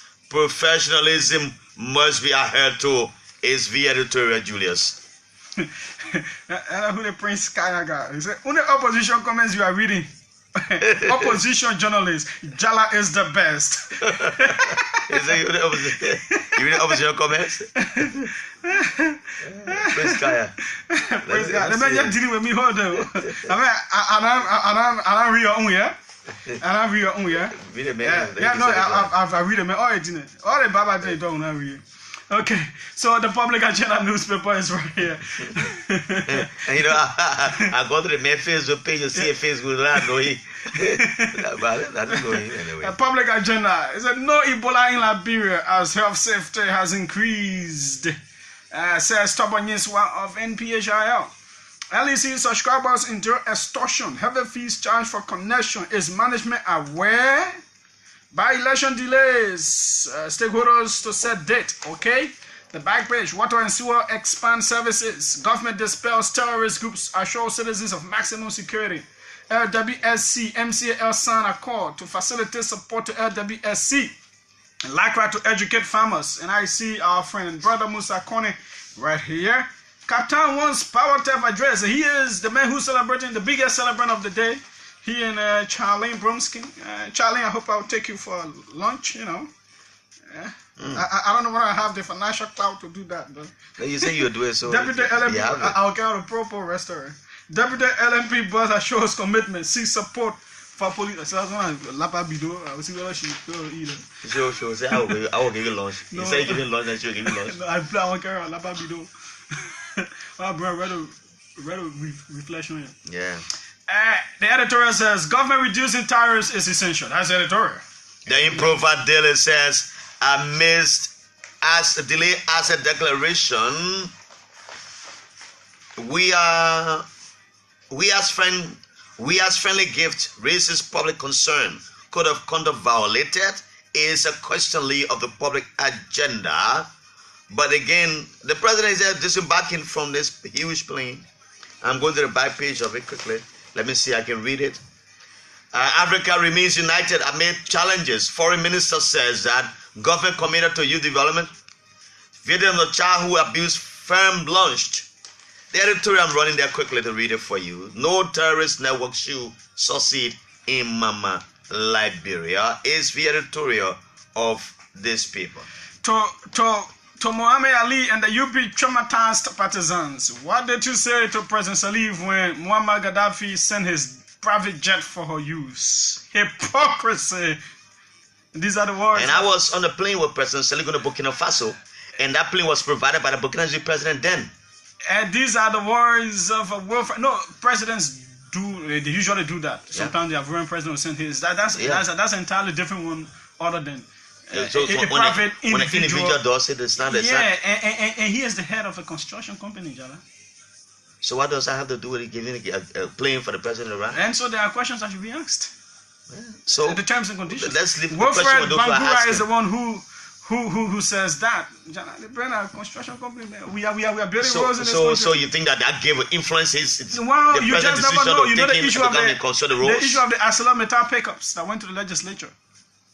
And but some people were there to refuse the pickup. I think only one person. Based on our feeling refuses. I know one or two people. Yeah, so but still, I see it entirely different. Julius, and people will think that by giving a president a plane to ride will influence him giving a company a contract to do a road. You just never know. The focus. Anyway, the focus newspaper is right here. The truth will always rise. Crisis jet. The focus is asking. Indeed, the friends are not known, the good Samaritans. That name's not disclosed. But then, who are the friends of we that hide their faces, even from the night? The Focus newspaper. It's where headline this morning again. Who are the friends? Not even how the first. Who are the friends? 5-year-old boy's fate hangs in the balance if suffers grave eye tumor as his mother calls for financial support to seek treatment abroad. Wow, so bad. RAL's releases 2017 Human Rights Report as corruption, bad labor practice, unethical issues, insecurity top. More uneasy labor practices allegedly brewing at Sash House restaurants. Workers complain of unfair treatment. Yep. So the back page is all about sports. Wilson appointed new president of War Girls FC. Okay, the editorial here says scourge of bad labor practices. It's running for a long time now. Focus. Scourge of bad labor practices. You have to tell your Focus to change his editorial. I have Abraham Yense is watching us from Harper City. Thanks for joining us in one of the remotest counties in Liberia. Unknown Burkinabe's gives we are jetplane. Rejects claims of buying plane 30 million. The president Bagubese goes in for Gagronjirate Tape where is ready and shaking the hands of Natana Mangeo. Inspector General Davis brags of breakthrough in 4 months. Serial criminal business houses hooked. The back page says, UBA Liberia celebrates Africa Day. We are dedicated first public library in Nikru Town. Crispin University to explore investment opportunity in Liberia. University authorities meet with Vice President Joel Howard Taylor. The editorial says, National Unification Day should strengthen our national commitment. That's the editorial. This Prince Kaya guy is the most prolific commenter today. Making more than 15 comments on the, on the live video. Oh, yo, everybody making react. They say, Ali, you and our president are not equal. Our president is superstar president. Then another guy called Jabba, my colleague say, Ali, shut up. The two men, they are aficionados of president. We are the Advocate newspaper. Advocate? Yeah, volume 2. This is volume 2, number 1. And their motto is Voice of the Oppressed. Voice of the Oppressed. The Advocate newspaper, as you can see right on our live video here. Representative Grace around the corner. Legislators set to declare assets. Senate pro temporary discloses. Okay, that's a good one. Senator Tengba visits Salaye, Zaza District. Liberia Cote d'Ivoire whole cross border confirmed. Who owns Foya Community Bank? The back page. Oh, we even call it man. The man coming in the militant way. The back page. Labor Ministry investigates LSCCR for bad labor practice. Double Dake Farmers Cooperative Society established. What does the editorial say? Rumors of pending terroristic attack worrisome. That is the editorial. It leads me in the authoritative Heritage newspaper on private jet purchase rumors. We are break silence. And I see the president here shaking the hands of Natana Mange again in this paper. Man on a pro for duping GSA boss. Mirror someone stole from you? Oh yeah, the 419ers are many. I bro no rule who says a company we say here in a traditional gown. Investigate trade unions, Buhaha or else. Court orders labor ministry. And I see, quick busy here. Why does it always have to be about Cristiano Ronaldo? That's a question in the back page of this paper. The attention again is the editorial of this authoritative Heritage. Julius. Yeah, we move on to the Insight newspaper. Company with blasts critics says they need prayers for delivery. Oh, Senator Connie Wise, what does he say? He says, I have done no wrong to checkmate nominees of President George Weah. Senator Guppy builds headquarters for chiefs in Kample. Africa ends meeting on reduction of maternal mortality. Not modality. It is an oversight here from the inside. An oversight from the inside. Boy 5 diagnosed of eye tumor at JFK as his indigent mother pleads for where others help for his treatment abroad. Hope the president and others can help. Peter Kwekwe School of Journalism graduates 68 as U.S. Embassy reaffirms support to professional journalism. That's good. The editorial here says GOL must ensure the conduct of the by-elections. They must. All right. And so the People newspaper says President Weah dispels private jet rumor, and I said the president barely attired. I know, in the Bagubel suit. You know the Bagubel suit, that suit We can call Gula Jonathan student. You can find in the markets easily. Everybody wearing it. I went to city. I saw all of Koji's followers. They were wearing Bagubel suit. Yeah, he looks so Bagubel here. His Bagubel attired. Liberia betrays Morocco on World Cup bid. That's the black page of the paper. It says Vibitilla in Israel for top international women conference. Liberia, Cote d'Ivoire whole cross-border conference. Let me learn to the editorial of Alfred Tukpa's People newspaper. Too much too soon after 100 days. Is the editorial, Julius. And the New Liberia is the final one. The government-owned New Liberia newspaper has been revamped of the Ministry of Information, Cultural Affairs and Tourism. You can see it right here. What does the headline say in that paper, Julius? The headline: Executive Mansion slams jet purchase. Executive Mansion slams jet purchase. Mika turns over vehicle to New Liberia. I can't tell looking that in the picture also. He concerned with the tire? No, but the car walk on the ground. But if it is a new car, anyway, maybe it is not new, but no problem. The car walk on the ground. LWSC to pump water to counties. LMP urges, but at least it's all washing, man. LMP urges motorcyclists. Real Estate Union takes. That's for you, as I did together. Well, you know, the back page, Cottington conflict deepens. Faculty starts another go slow today. Oh, okay. Use participatory approach in promoting government programs. VP Taylor tells local leaders. Police arrest Foster Perry Johnson again. The man is a recidivist. And recidivist. He has been arrested before? Yeah, people who usually they do the thing, they arrest and then they go back, they do the same thing, they are recidivist. That's recidivism. Anyway, the editorial says, President Weah deserves commendations for reducing tariffs. It is not a surprise in New Liberia. The Para newspaper where Mr. Robert Monsieur Kpade says, as the publisher said, VP Tiller, MPP agenda working as born senatorial aspirant threatens commissioners. And I see the mother of one county, Joel Howard Tiller is here. Marvin Coe is also here. And let me go to the back page of the paper. That's the only lone headline in the front page there. President Weah dedicates first public library in Nuku Town. President Weah dispelled private jet purchase rumors.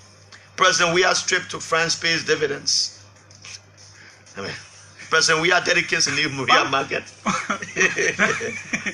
That's it. The whole paper of the back page of President Weah. Yeah, there's nothing critical in the report. The front page. Yeah. The front page. Yeah. So that's it. Everything like that, President Weah. It's okay now. We need a development president, not moral preso. Okay. Not moral preso. Thank you a development very much. President. You not know that moral word? Preso. That's you know that word? We will take our break with this one. Representative Akaras Moses Gray in his blue. He has walking militantly. In his blue Bakubehek suit. It's already seated, and it promises to be a grueling, combative interview this morning. Let me be there. And that Lawrence family from Mika's in the test. About that guy you talk about. But I can't tell the way the picture I see the time. Let me read the main test. Yeah, really? It's kind of low. I don't know what happened. Okay, it says, the family say, he said the car is a historical used car for New Liberia, which Mika is proud.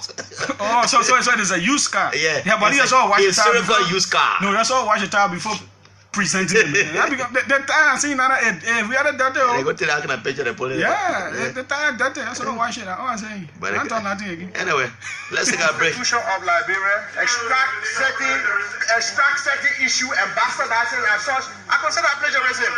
Give me chance, man. Give me chance. Do not use that kind of word because you don't understand that word. Plagiarism. You know that word? Wait a minute, Shop again. Yeah, you know what? And let's see what's the most moment.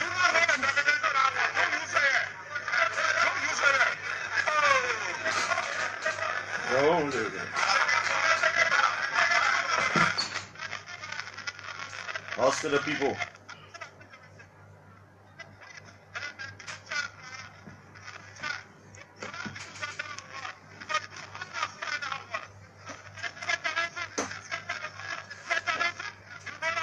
No.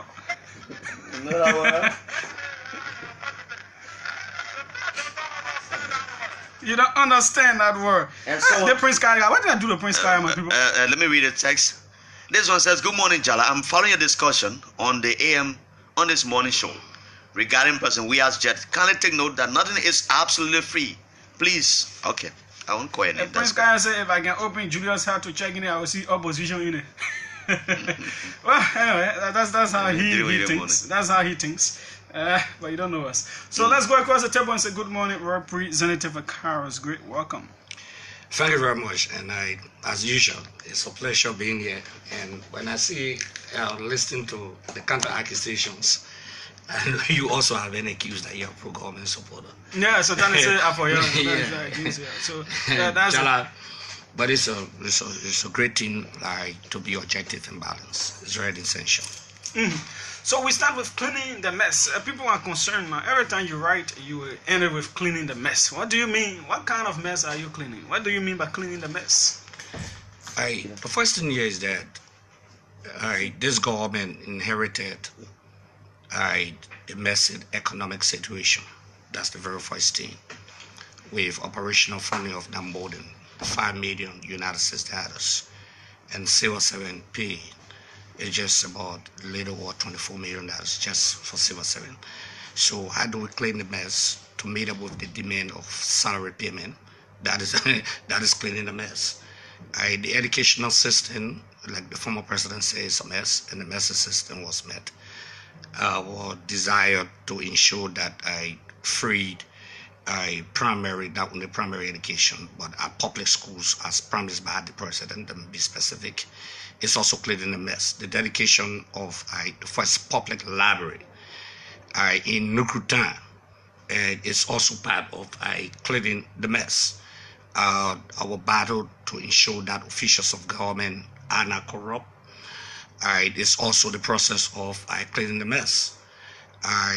Our desire, not only our desired, but our inclusion of our opponents into government to ensure that we have a smooth political participation in the process. Like some of the past ministers, like some of those who've been directors in past government, etc. That those accommodations is also part of cleaning the mess. No, so if you talk about hold on. If you talk about cleaning the mess, it means that someone created the mess. Who created the mess? It's clear. We battled the Unity Party-led administration for 12 solid years. That's no debate. We're very convinced that former VP Boykai could not have cleaned the mess that they created. So emphatically, we launched an offensive that the Liberian people saw and voted for us. So we have a responsibility to clean the mess. The mess will not be clean in 3 or 4 months, nor will it be clean in 6 months. We made a social contract, where that is a contract between the government and the governors, our people and us, to ensure within 6 years that those commitments that we made as part of our political manifesto being unveiled to them and taken to rural Liberia and urban Liberia.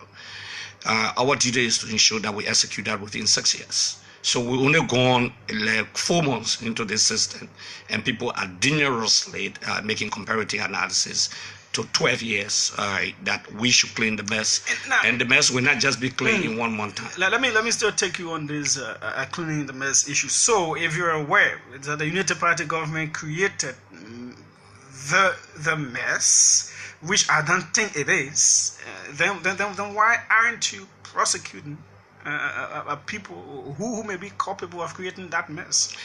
You see, for example, there is a report now with the president. What the report says probably will be made public. So that is the beginning for the fact that the president must have the courage to ask for the investigation into alleged, and I want to be very tacit with my word, into alleged abuse of public funding. It's been rated and said by the global witness. So the thing here is that we must ensure that the first approach is for our own who are appointed into government not to abuse public resources. And to clean the mess is where the president would demand salary cut. Okay, that is part of cleaning the mess also. To clean the mess is to ensure that the president speaks on the issue of the tariffs. That is also cleaning the mess, the high cost of living.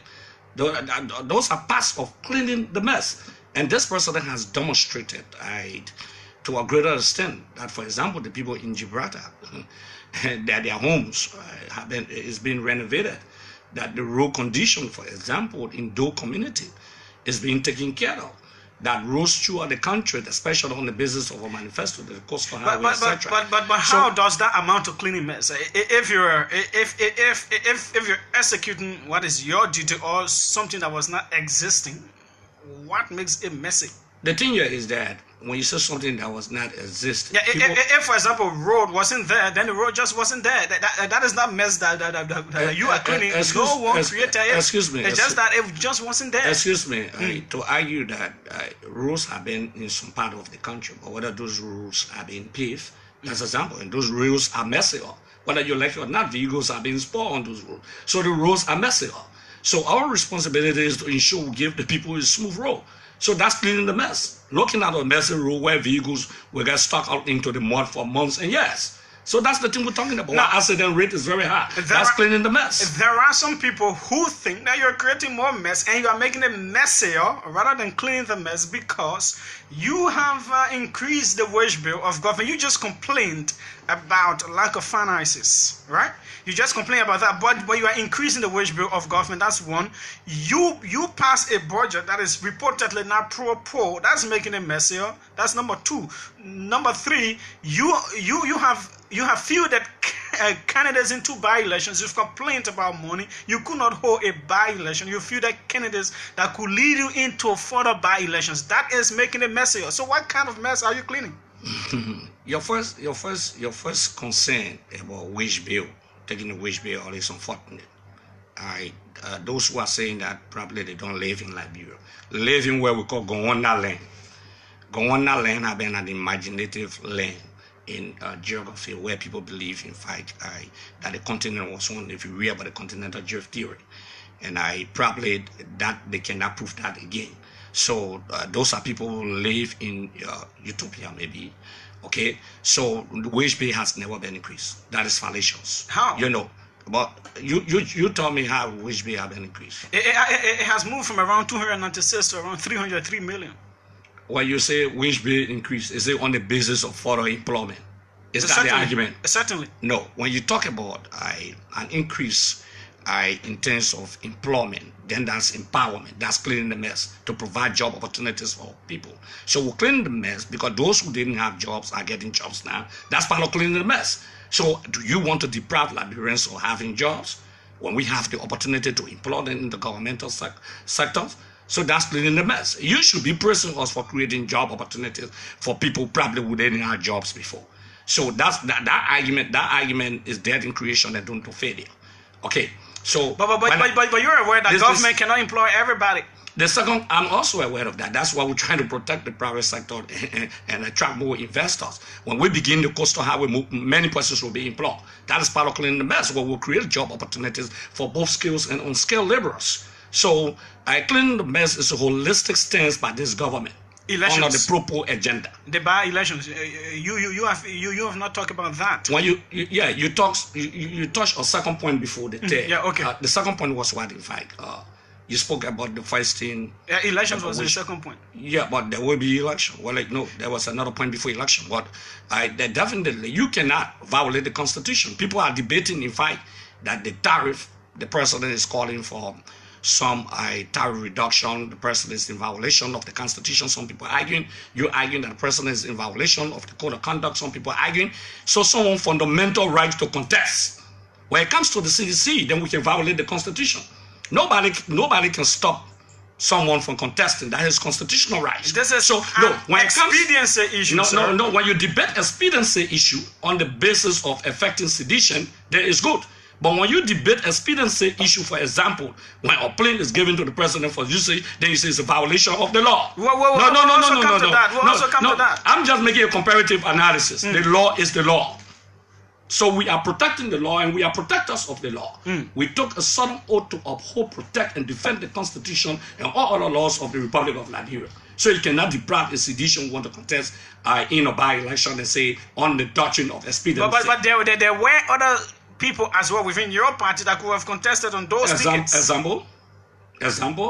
in your very CDC, you want to say the entire Mozzarella? No, you don't need to give example. And not me. You know those who are interested. There are too many people who are interested. I don't know. I don't know. Mike Kishan, who was going independent.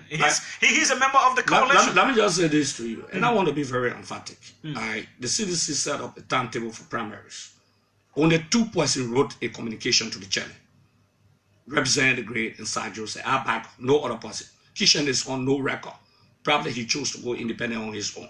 So you don't account for partisans who didn't submit themselves to the primaries. Then you have the right, a Liberian has the right to associate and disassociate. You know about that. So there's no debate on this thing yet. There can be no debate, and we're not depriving people on the basis of their constitutional rights. We'll not go that route. We'll not support that. We'll not support a chaotic situation in our country or anarchists who don't believe in constitutional authority. We'll not support that. Now, so you're talking about cleaning the mess, and you're talking about the empowerment of other people from different political parties, meeting them in government and giving other people these jobs. But sadly enough, your vice president, the second in command, goes to a group of people in Bon County and preaches divisive politics, reminiscent of the dark ages of the Chewy party days. Yeah, the vast jury of the president in the county is the superintendent, whether you like it or not. That's the vast jury. Those people are direct eyes of the president. So if the vice president of the Republic of Liberia in any manner or form encourages people to be members of our institution, it's no crime. No, hold on. I said it's no crime to encourage anyone to be a member of the coalition. And on the issue of jobs, let me take the vice president out. I'm very clear, and I want to be on record today. I believe that seditious deserve the jobs. I believe so. I hold no apology. People join political institutions for various reasons. When the Unity Party in the very Banga a few years ago went to a gathering, the party demanded presidency to employ partisans at various levels and dismiss other people within the rank and file of the government. They didn't incorporate people as we have incorporated people. This former spokesman of the Unity Party campaign team still works with this government. Nobody has threatened him. There are people who criticize this government still work with the executive branch of government. They are there. Under their administration. Under their administration. Your vice president goes under their administration. People that if they want to continue working, they have to become a part of the party as local officials. Are you quoting the vice president verbatimly, or are you insinuating what the vice president said? But that's what she said. We also play here. You play yourself. We have the voice clear. The vice president's voice is very clear. The vice president spoke in the context of encouraging people to join the CDC. Okay? And the fact here is that we're not encouraging people working in the executive branch of government undermining the system. We're not encouraging that. Is there anybody undermining anything in Bon County? Let me say this. That is not the case. I think your argument is restrictive. They're restrictive to Bon County. Let me address the restrictive argument. No, because it is a particular situation, and what you are cleverly doing is to sidestep that issue in Bon County, because you know it is a blight on your administration that is preaching unity and inclusiveness for your vice president to have gone down there and to accept that. The vice president is encouraging people. Let me say this. And if I were the president... What kind of encouragement is that? But hold on to what I'm going to say. If I were the president, I will, at Carol's grade, though I'm not the president, let's say if I were the president, and those who hold serious positions in the counties, especially for rural Liberia, to articulate our views, our programs, and our policy, I will employ partisans to do that, because they better understand the execution, the narrative of our platform, our programs, our policies, etc. I will do that. Don't you think it is divisive? What divisive? If you just employ people of your party in the counties and all of that, and put out those who Let me tell you what is not divisive. The Constitution says the president, you work in accordance to the way and pleasure of the president. Those positions that should be appointed by the president is the prerogative of the president, no one else. So if the president of the Republic of Liberia, by the Constitution, is not being divisive, by the Constitution of the Republic of Liberia, decides to appoint his partisan, it's no crime under the Constitution. It's not divisive.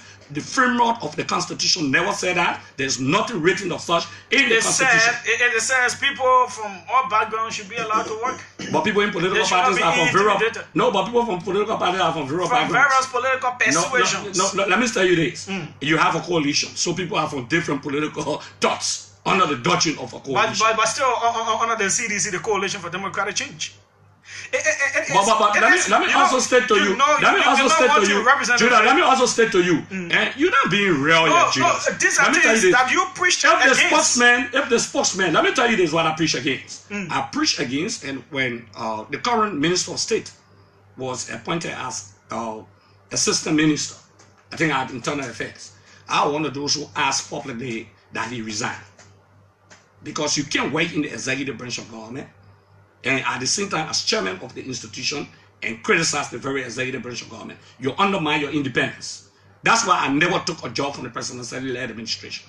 It undermines your independence, especially when you are being appointed by the president. If people want to live in opposition, let them be courageous enough to live in opposition and challenge the status quo, but not to be in the system, castigating the system, holding sensitive documents, giving it up to undermine the foundation of the system. But that's the point. Does not speak to transparency. If the someone is in the system and good governance in the first place, if someone in the system and criticize the system because he or she knows that something is wrong with the system. Let me say this to you. All right, we have a code of conduct. There's something called confidentiality.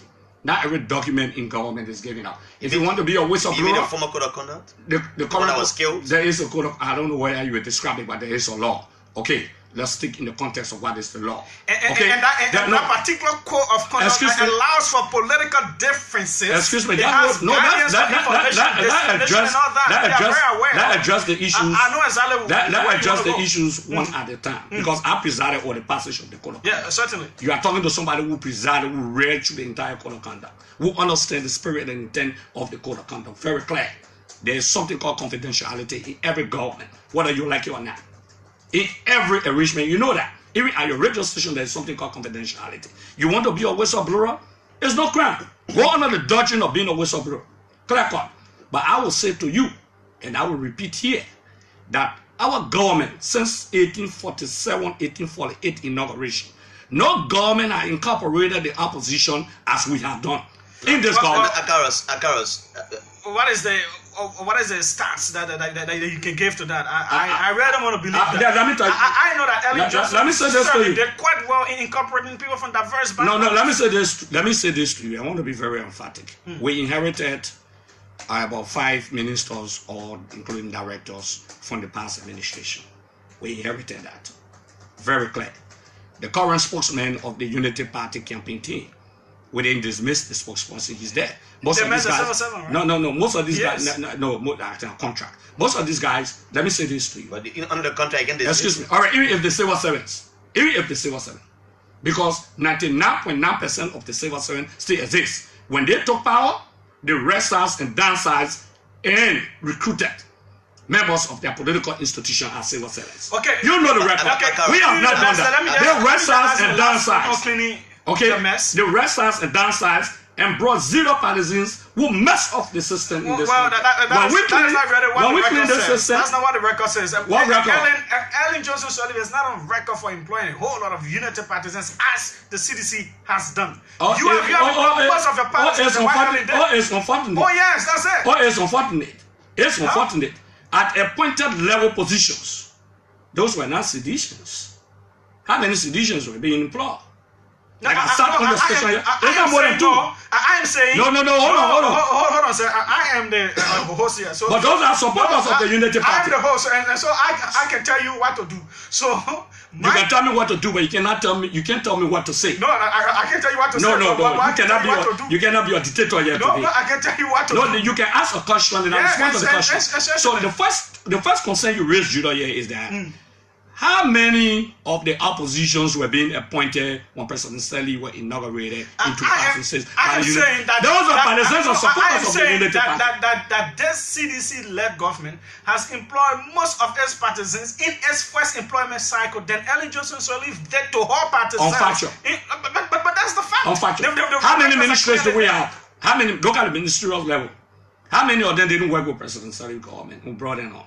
Then look at the ministers.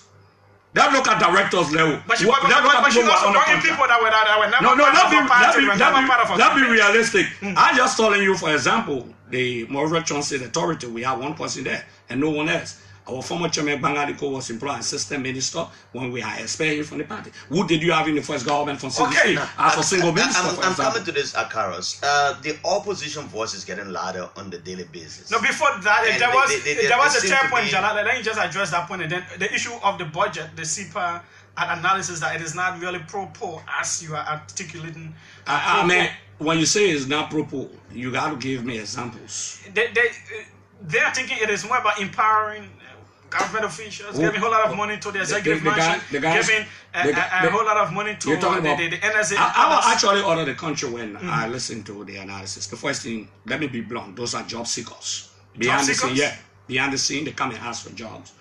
When they get frustrated that they cannot get the jobs, they go public. The second thing, some of them were given 60,000 United States to go to school abroad as DSA. You don't even know this. That's the way we're trying to clear some of the mess. Some of them were sent to universities with 80,000 United States dollars as DSA. Some of these young guys roaming around the corridor. They could not criticize that. You may have the facts as journalists. The reality was there through the Ministry of Finance. The records are there. They didn't criticize the system. Money was being wasted on them. Degrees that were being acquired in the Republic of Liberia. Those are attention and job seekers. I don't think it is a fair way. I'm just saying I don't think it is a fair way to kind of address a serious critique from some of the young brightest minds that we can boast in this country. No, let me tell you, brightest minds have become better driven. When brightest minds become better driven, they can only survive on state resources. Then they threat dangerously and mortgage the system of the country. So I can say to you for clear that the analysis being made by them, you saw. And have you read that document in full? That document is a trash. It needs to be sent. No, it's a trash.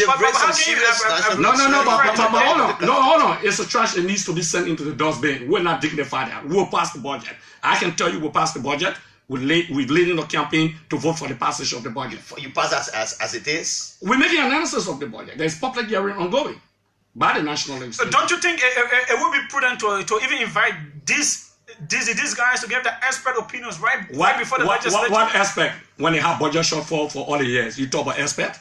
Where do you get experts? You get experts on the basis. Hold on. You got experts on the basis of people who have excess budget, excess funding. That's what you're talking about. But year in, year out, you're talking about budget shortfall. And some of these kids work on the very budget, and you say we'll bring them in. You yourself, you are envisioning a budget shortfall. No, let me just say this to you. Now, we'll not include budget shortfalls as aspects. They are not worked economically to sit in front of that credible committee. They are not. They came, look, sometimes 60 million United States shortfall. These are the guys who work on the budget. Okay. And today you telling me that they are experts? Let me bring you to this one. Experts will not have budget shortfall for almost 12 years. There's something that seems to be trending in the news on a daily basis. And I said the opposition voice is getting louder and critiquing your government. And you have a very sophisticated opposition that you didn't expect. But the issue of the president travels has raised some concern. And now this noise about a concern about a jet came to the president. You're being selective now. Not noise. The concern being raised about the jet. Jallah. You are close to the confidant of the president, a legislator. What ears have you gotten about this jet? Jallah, let me say this to you, and I like both of you raised a concern this morning. Some of the concerns you raised the issue of early information dissemination. That's one of the concerns you raised. Another concern you raised, you talk about security issues. But Jallah, you just raised a concern. You see the code of conduct. Before I answer that question, I just want to look at. There was a debate because I presided over the code of conduct. You said people should report to their principal or their superior. Okay? When a gift or what is given to you, people should report to their superior. We were suggesting that we have stored the passage of the code of conduct in fact. That was one of the issues about gift. Okay? Or bribe. It was stored the passage of the code of conduct. So my argument was, who's the president's superior? If we just leave it blanket open. Now, if you send the Liberian people, I know where you are coming. So if the president declared to the Liberian people, it means your superior will make a determination in the very code of conduct whether you use the gift or not. Yes, it's in the code of conduct. Okay? So who when you put all the librarian people online to ask and say, I listen to the argument because somebody suggested that also. When you put all of them online or go and vote whether the president should but then they can do it through their legislature. Because the legislature has oversight. No, then that's the argument. My argument was, under this condition, then the legislature should satisfy that. Because it's the people's deputies. But that was not written in the code of conduct.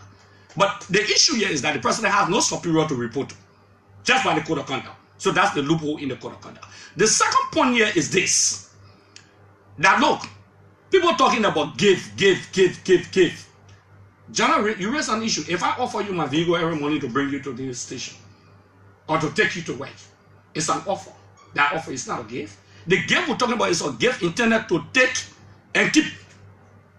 That's the gift we're talking about in the code of conduct. So that's not a gift.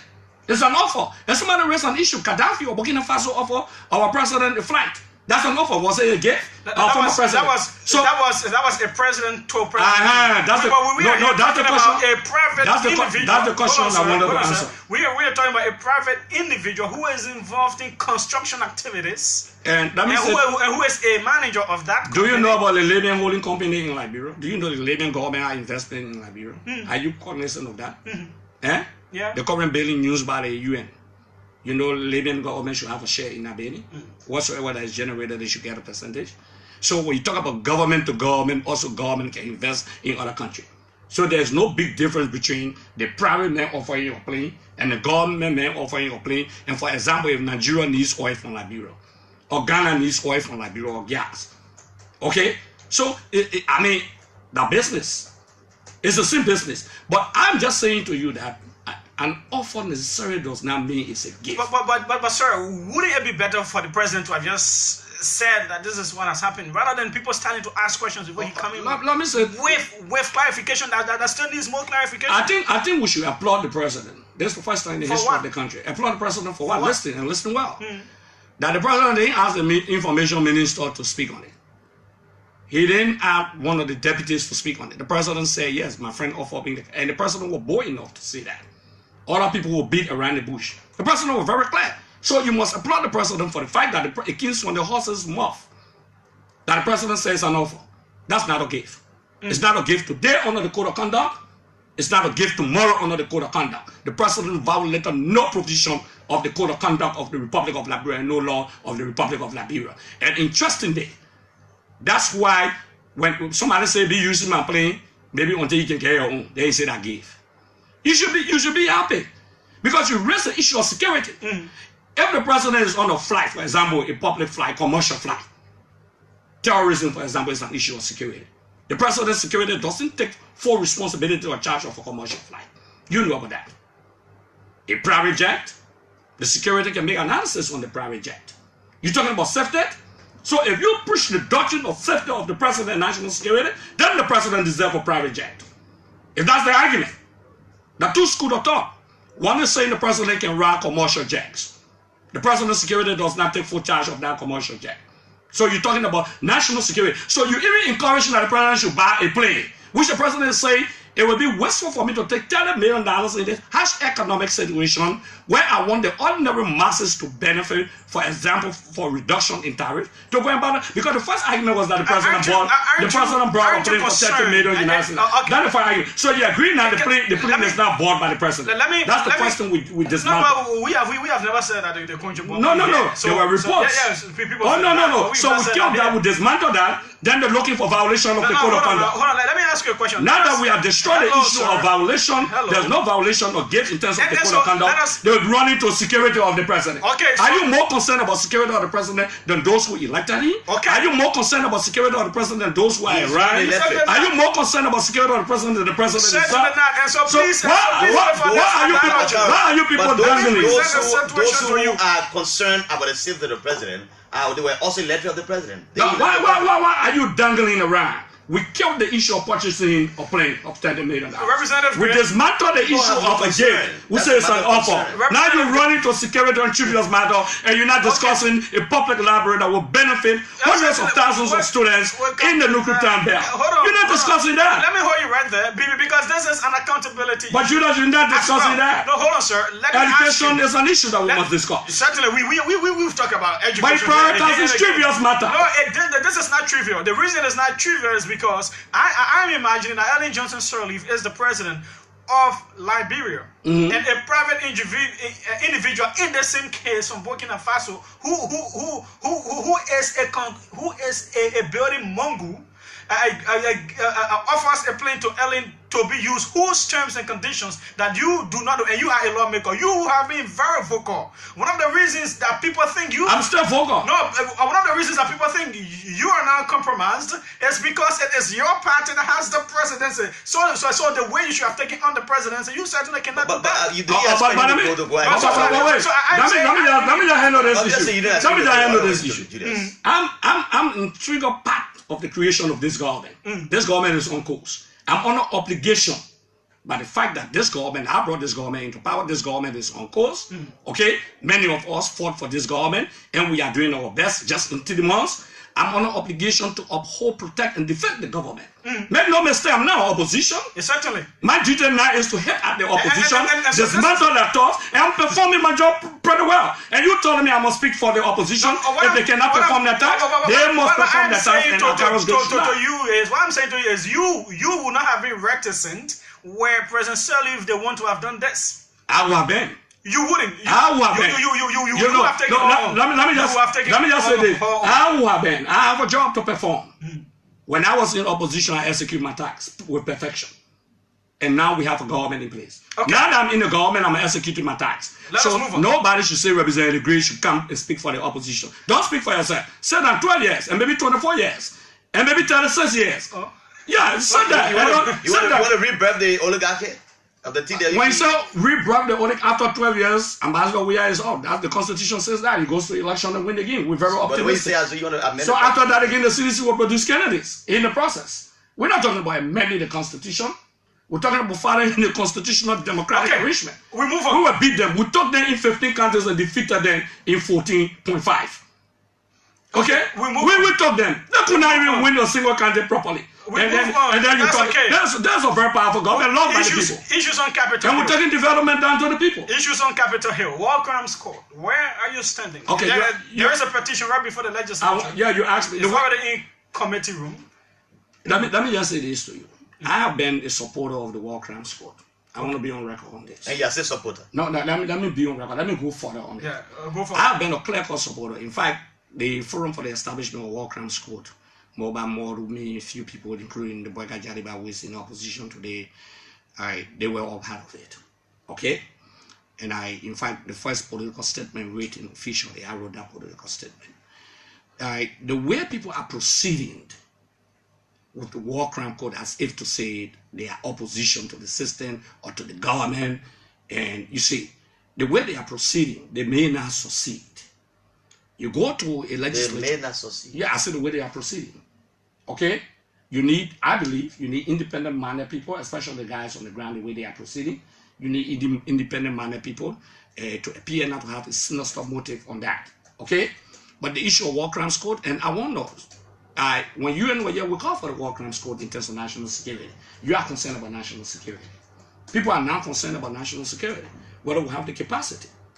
Okay? Those are issues. But I would advise them, I said they may not. If they change their MO, they could succeed. Okay? And I'm praying that one day they could succeed. That's what I'm praying about. That one day they could. But they need to change their approach. What are they doing that you think is not right? I'm saying they're acting as if to say the opposition are targeting people. A War Crimes Code should not be targeting. What is wrong with that? No. But let me say... People who have committed crimes against the state. Why can they pay for it? Let me also say this to you. I told you about my position already. Let me say this to you. But I didn't see a wrong position. No. Let me say this to you. When you get a group of people calling themselves under the banner of opposition and pretending not to be opposition and being sponsored by the very people who put us in jail. When we were advocating for War Crimes Code, your mobile model went to jail 9 different times. And he was told in casket here. No, I'm just saying he went to jail 9 different times. I know. The very people that are calling for War Crimes Code today, some of them, not all, were spitting on him. They were castigating him. They said it was not timely. They said that bargain be bargain. That was the argument. Very clear. So for the establishment of war crimes code, and let me say this to you, is for the legislature to make a determination on that, to establish code. Is the legislature.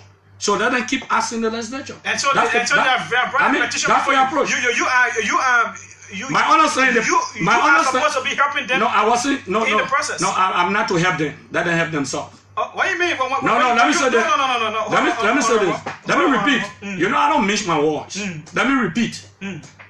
I'm not to help them. Why? That they help themselves. If there's something that you have interest in, I'm saying so if that bill comes before the House, you are supposed to be lobbying. But let me ask. Let me say this to you. To lobby with my colleagues, for those who bring in the petition to come and lobby with me, it's for them to come and speak to me. It's for them to come and sit and let me understand their intent. Okay? Have they done that? Never. They never done that. So they don't fight for themselves. Julius, we gotta be careful. And we gotta be balanced and objective. If you see those who are championing the cause and you think that they may take the glory and you're running away from them, then go take your glory. Say it's all about you taking your glory, go and take your glory. Okay? There are people who serve the local defense force, for example. They are walking around here. Nobody went after them. There are people but then this is why a war crimes code is significant. So as to address all of these issues. Julius, you need to ask some sensitive questions. You know, on some critical bills or concern, those who need it are people who should get in. So now you do backdoor engagement. You hold a lot of consultation. But if you go in a confrontational manner and you don't even properly address the petition, okay, I don't want to go into the exigencies of that because I don't want to kill the debate of the war crimes. No, I don't intend to do that. It's something that I spoke for before. No, I'm talking about the way they are proceeding. But you seem to have metamorphosed. In this whole war crimes code, you don't appear like you're in the interest of the war crimes code. I'll just say this and let me repeat. They need to change the mode of operation. No, I'm saying you. Let us do away with. I told you my position. I said I've been a supporter of war crimes code. You have been doesn't mean you still are. The procedure, the way the proceeding. Let me answer you now. Let me answer you. The way they are proceeding, they are in technical errors. I'm not going to support a wrong proceeding. Now, let us put them aside. Let us imagine that there is no group that is pushing. I don't want to imagine. No, let us imagine. No, I don't want to imagine. No, we have to create this situation. Is that imaginative debate you are bringing here? What are you trying to do? Is to cleverly run away. The particular run question, away? Yes. The particular question is, Representative Gray, hold on, Representative Gray. Run away? Do you as a person still support the establishment of a war crimes code? You asked a question, right? Yeah. All right, let me respond to you. Respond. Yeah, relax and say you. No, I'm very relaxed. I want you to be comfortable. No, relax. Go ahead. The first thing here, I do not support the procedure of a war crimes code as presented by the guys. I don't support that procedure. If there's a proper procedure, I will support that procedure open in the legislature. That's my answer. Do you still support war crimes code as a person? Let me answer you directly. If there is a proper procedure, I will support it. Okay. And there's no proper procedure, therefore I don't support the wrong procedure. Citizenship. It has packed up, and you see I support citizenship at every level. And you see this audio is that I would play here earlier has to do with the citizenship debate. And you say you support everything. But we support it. In fact, we presented. Even for white people to be citizens. Yeah. Well, I came here and discussed that before. Yeah, that was just on the surface. Yeah. We went into it. Probably you can remember. But we are the progenitor of that. I signed that. Or Councilor Kofa signed onto that. I'm one of the chief sponsors, including Representative Thomas Farah, Representative Mona Pena Nyambla, for example. We signed onto that, okay, with the committee. So the debate is not a strange debate. I support dual citizenship. That's my position. I support citizenship for non-Negro descent with restrictions. I also support that there are certain positions you cannot hold. There are certain privileges that you cannot have. It may take maybe 10 or 15 years before you become a citizen of non-Negro descent in our country. Not only that, if you violate certain rules and regulations or laws of our country, the citizenship can be revoked by other countries. So there will be a legislation just in case it's passed. So it's not a carte blanche to say when you're a citizen, you enjoy the privileges and rights as a natural born citizen. No. It's not what we are supporting. No, it's not what we are supporting. I think we need a time to discuss this. So, yeah, we can go to the tariff issue now. We can go. That's another tariff issue. So let's discuss all of the issues. Okay. Yeah. So on the issue of the tariff. You know, the instruction about the president. I think they should be presenting a report to the president today. Yeah, you see, Julius, it's good that characters like you can listen well. I also want to say the president has violated certain article of the Liberian Constitution because the president has no jurisdiction on the issue of tariff reduction, etc. Let me say this to you first and foremost. There are entities of government in the Republic of Liberia that the national legislature provided certain authorities to. Some of the authorities we have. For example, the central bank of printing money. There's an issue, there's a legislation. That's the authority of the legislature. We provided such authority also to the central bank. There was a big debate in the 53rd because it was done by the 52nd. The Morelia City Corporation was also created by an act of legislation on the issue of fees and taxes. The act creating that entity provides such authority to the entity to levy taxes and fees. The LRA similarly.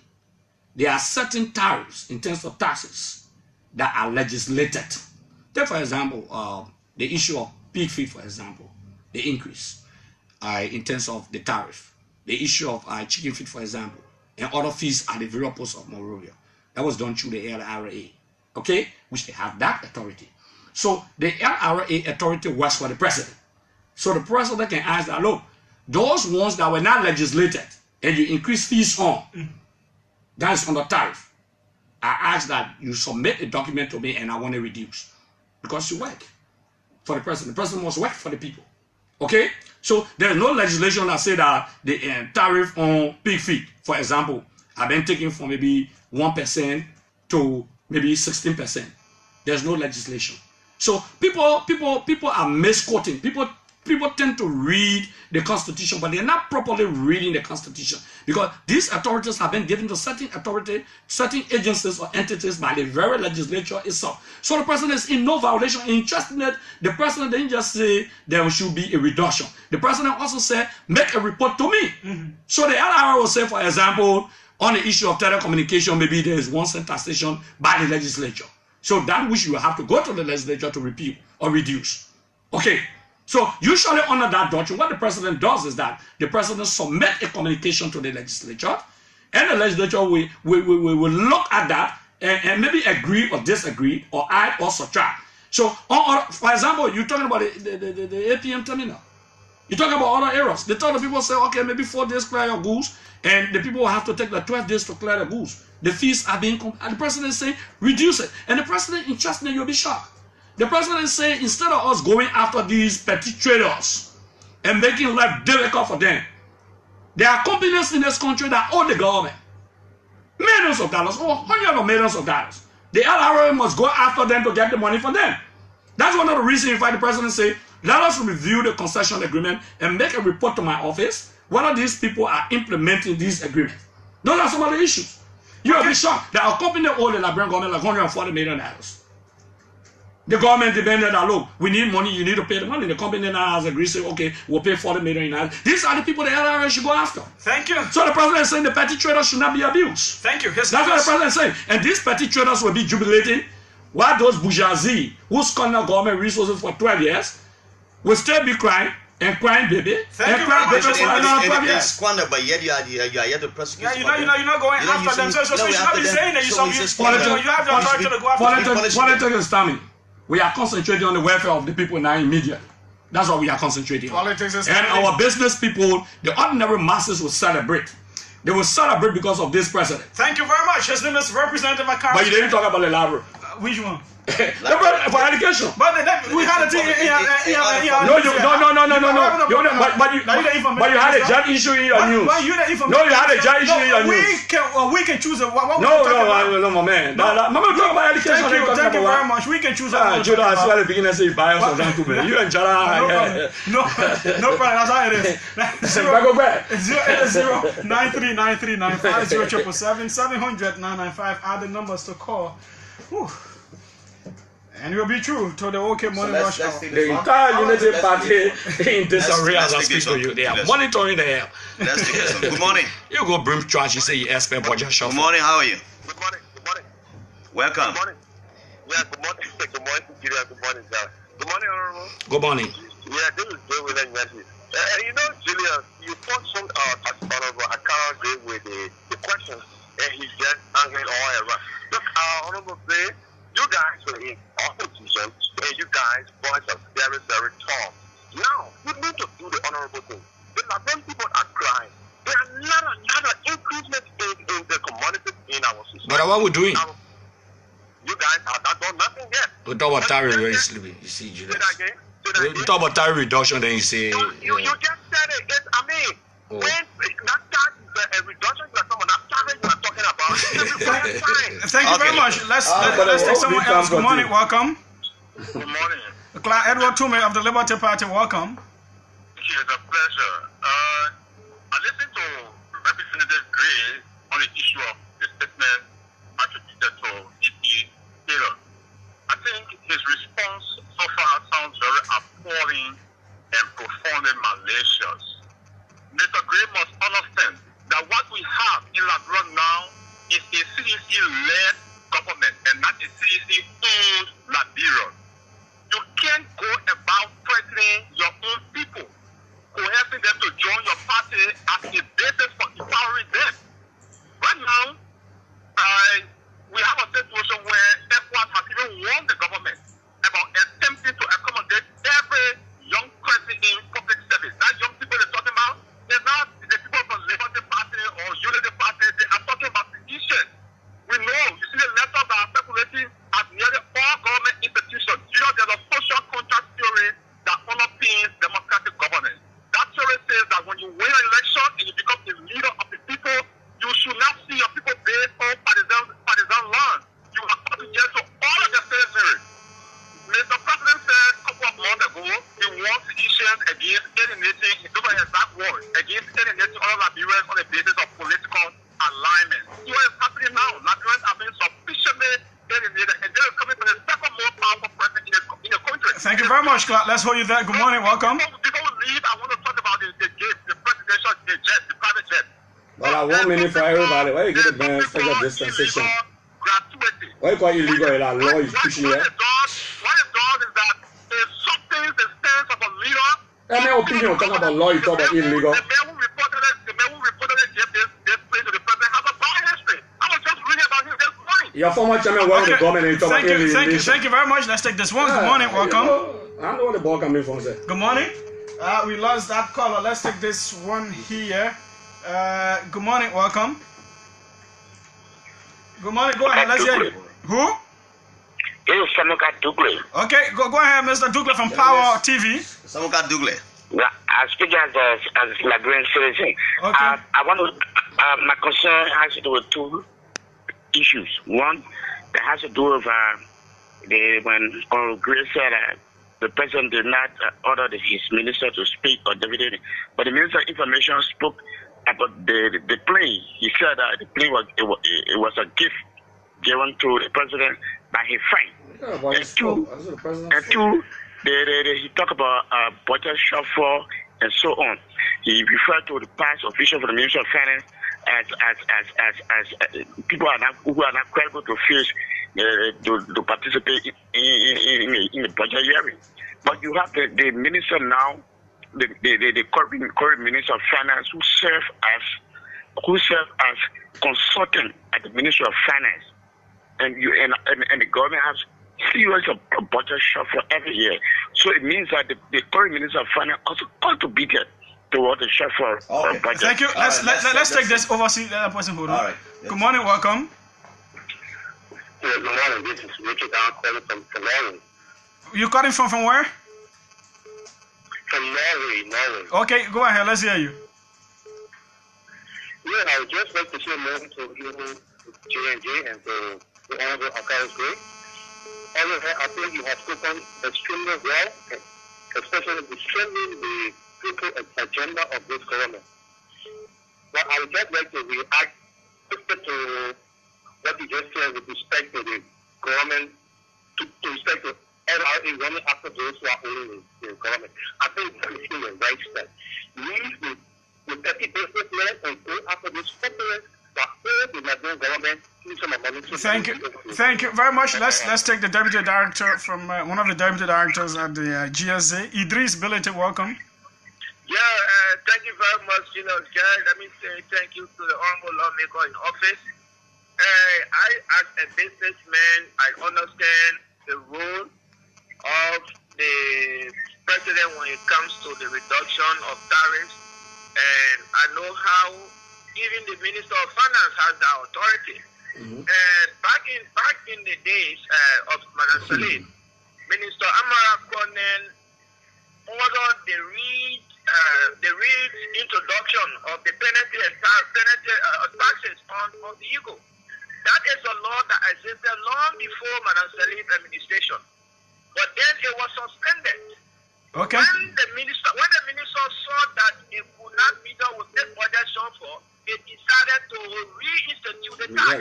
So okay. It is the authority of the minister and the president to see when the need rises to suspend certain taxes if they will benefit the needs of the people. Thank you. The president says that NRA should reduce a tariff. Obviously, it is up to the NRA to suspend. Thank you very much. We're already out of time. Let's squeeze in former Assistant Minister Jacob JALLAH.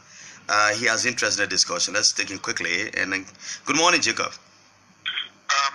Good morning, JALLAH. Good morning, Julius J. Good morning, Honorable Gray. Go ahead. Hello. Go ahead. Representative Gray says you are job seekers. Following the discussion for a while. Are you just seeking jobs in your quest? Repeat that again. Are you seeking jobs? Because Representative Gray said your critique of the budget is like you're seeking jobs. That's utter nonsense. No, you can say that. Jacob, let's use the radio for positive talking, not looking at comments. Let me respond to some of the assertion made about our report. The first thing I want to say is that if Honorable Gray understood precisely nothing in the report, he should admit to that he found himself organically incapable of understanding the nuances of the report, and will offer to do a lecture on a different investment program and a spending program under the budget. We can do that without any charge. Okay. The next point I want to make is that if you look at the full range of the report that we did, it was a deeply technical document, and I can understand people struggling to understand the details of it. Okay, thank you, Jacob. Let's go over the time. Jacob, we are organizing a panel discussion that will involve you and someone who has an opposing view. Thanks a lot. So let us go to the UK. Good morning, welcome. Good morning, my name is Redicadian. I just want to give you some contribution. I think Gray did a very good job. But let me tell you about the vice president's suggestion. For example, President cannot elect superintendent for every county. That superintendent is acting as an ambassador for the president. At the same way, if the president will draw a chief, a ambassador abroad, have to people who will express the president idea or opinion to put the main policy of the president. So you can't just expect anyone who does not have the same position as the president. Thank you very much. We'll hold you there. Go back to Representative Gray to wrap up. Let me wrap up. I listen to Clark to me. It's unfortunate that you see we've been alienating people. There are people from Liberty Party who work in this government, who have been appointed by the president. You go to Information Ministry, we got somebody from Liberty Party, very intelligent man. The former chairman of the Liberty Party, who just stepped down from his position, is also incorporated. So when you talk about alienation, it's unfortunate. You got to recheck your books. Okay, so are you made Bronsky president here, will be running around here. Okay, you will not employ anybody. Look at the party. You differ with Bronsky, then they take you from position. But that's a separate issue. Duke talk about the minister being a consultant. They didn't listen to the minister. I didn't listen to the minister when I had over 10 years of budget shortfall. I listened to Jacob JALLAH. Let me repeat. All right, these guys are job seekers. I can tell you that. I owe no apology for that. They were the experts. So you're not getting that job? They were the experts. They were the experts. No, I'm concluding here now. They were the experts around the budget shortfall.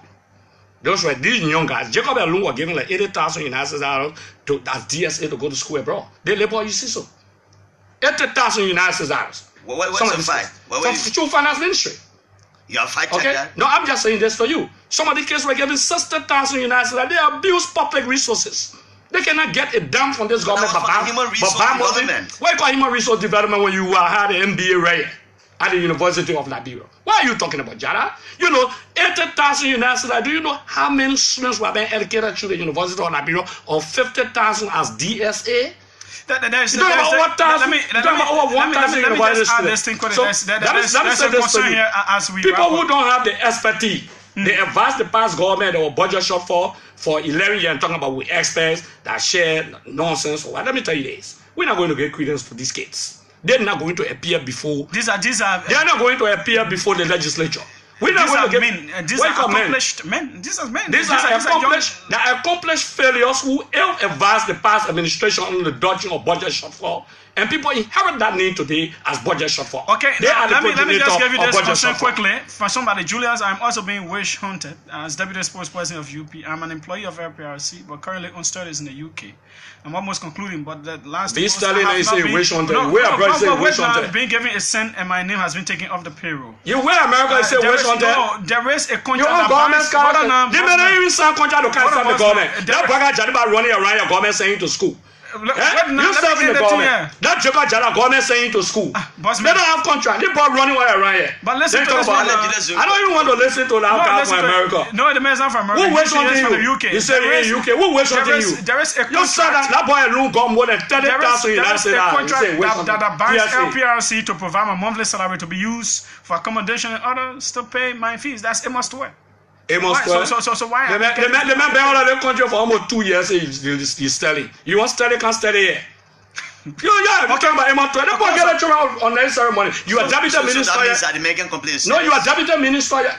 We need to revisit some of these contracts with these guys. You are deputy minister making over 5,000 United States every month. The monies are cut off, you will be directed somewhere. And you know what you're talking about? No, they cut off no money. But you know what you're talking about? They bought 5,000 every month that he used to get from the past government. They must try ball. They abuse and waste of public. We will clean the mess. All right, that's how we people will cry. Thank you. Some people will cry. Some people will be happy. The masters will rejoice. Thank you so much. We're exposed then. We have the documents in our possession. Thanks a lot for being a part of the show. Money to all the country. They just wasted state resources. Thank you. Let me just close. I'm putting the microphone because once I'm not talking again. I know I have concluded. Okay, thank you. It's okay. And I want to give you that scholarship on the doctrine of merit. That will help people who have no academic credential in the history of the country. Thank you very much. Flip-flop in an academic sojourn. That's how we go home. My name is Julius. We need a massive student to benefit. We will have a public works minister here at 9 o'clock. We've already concluded the no public test. They can't help people to explain more on these issues. That's how we go home. You know that word. You know that word.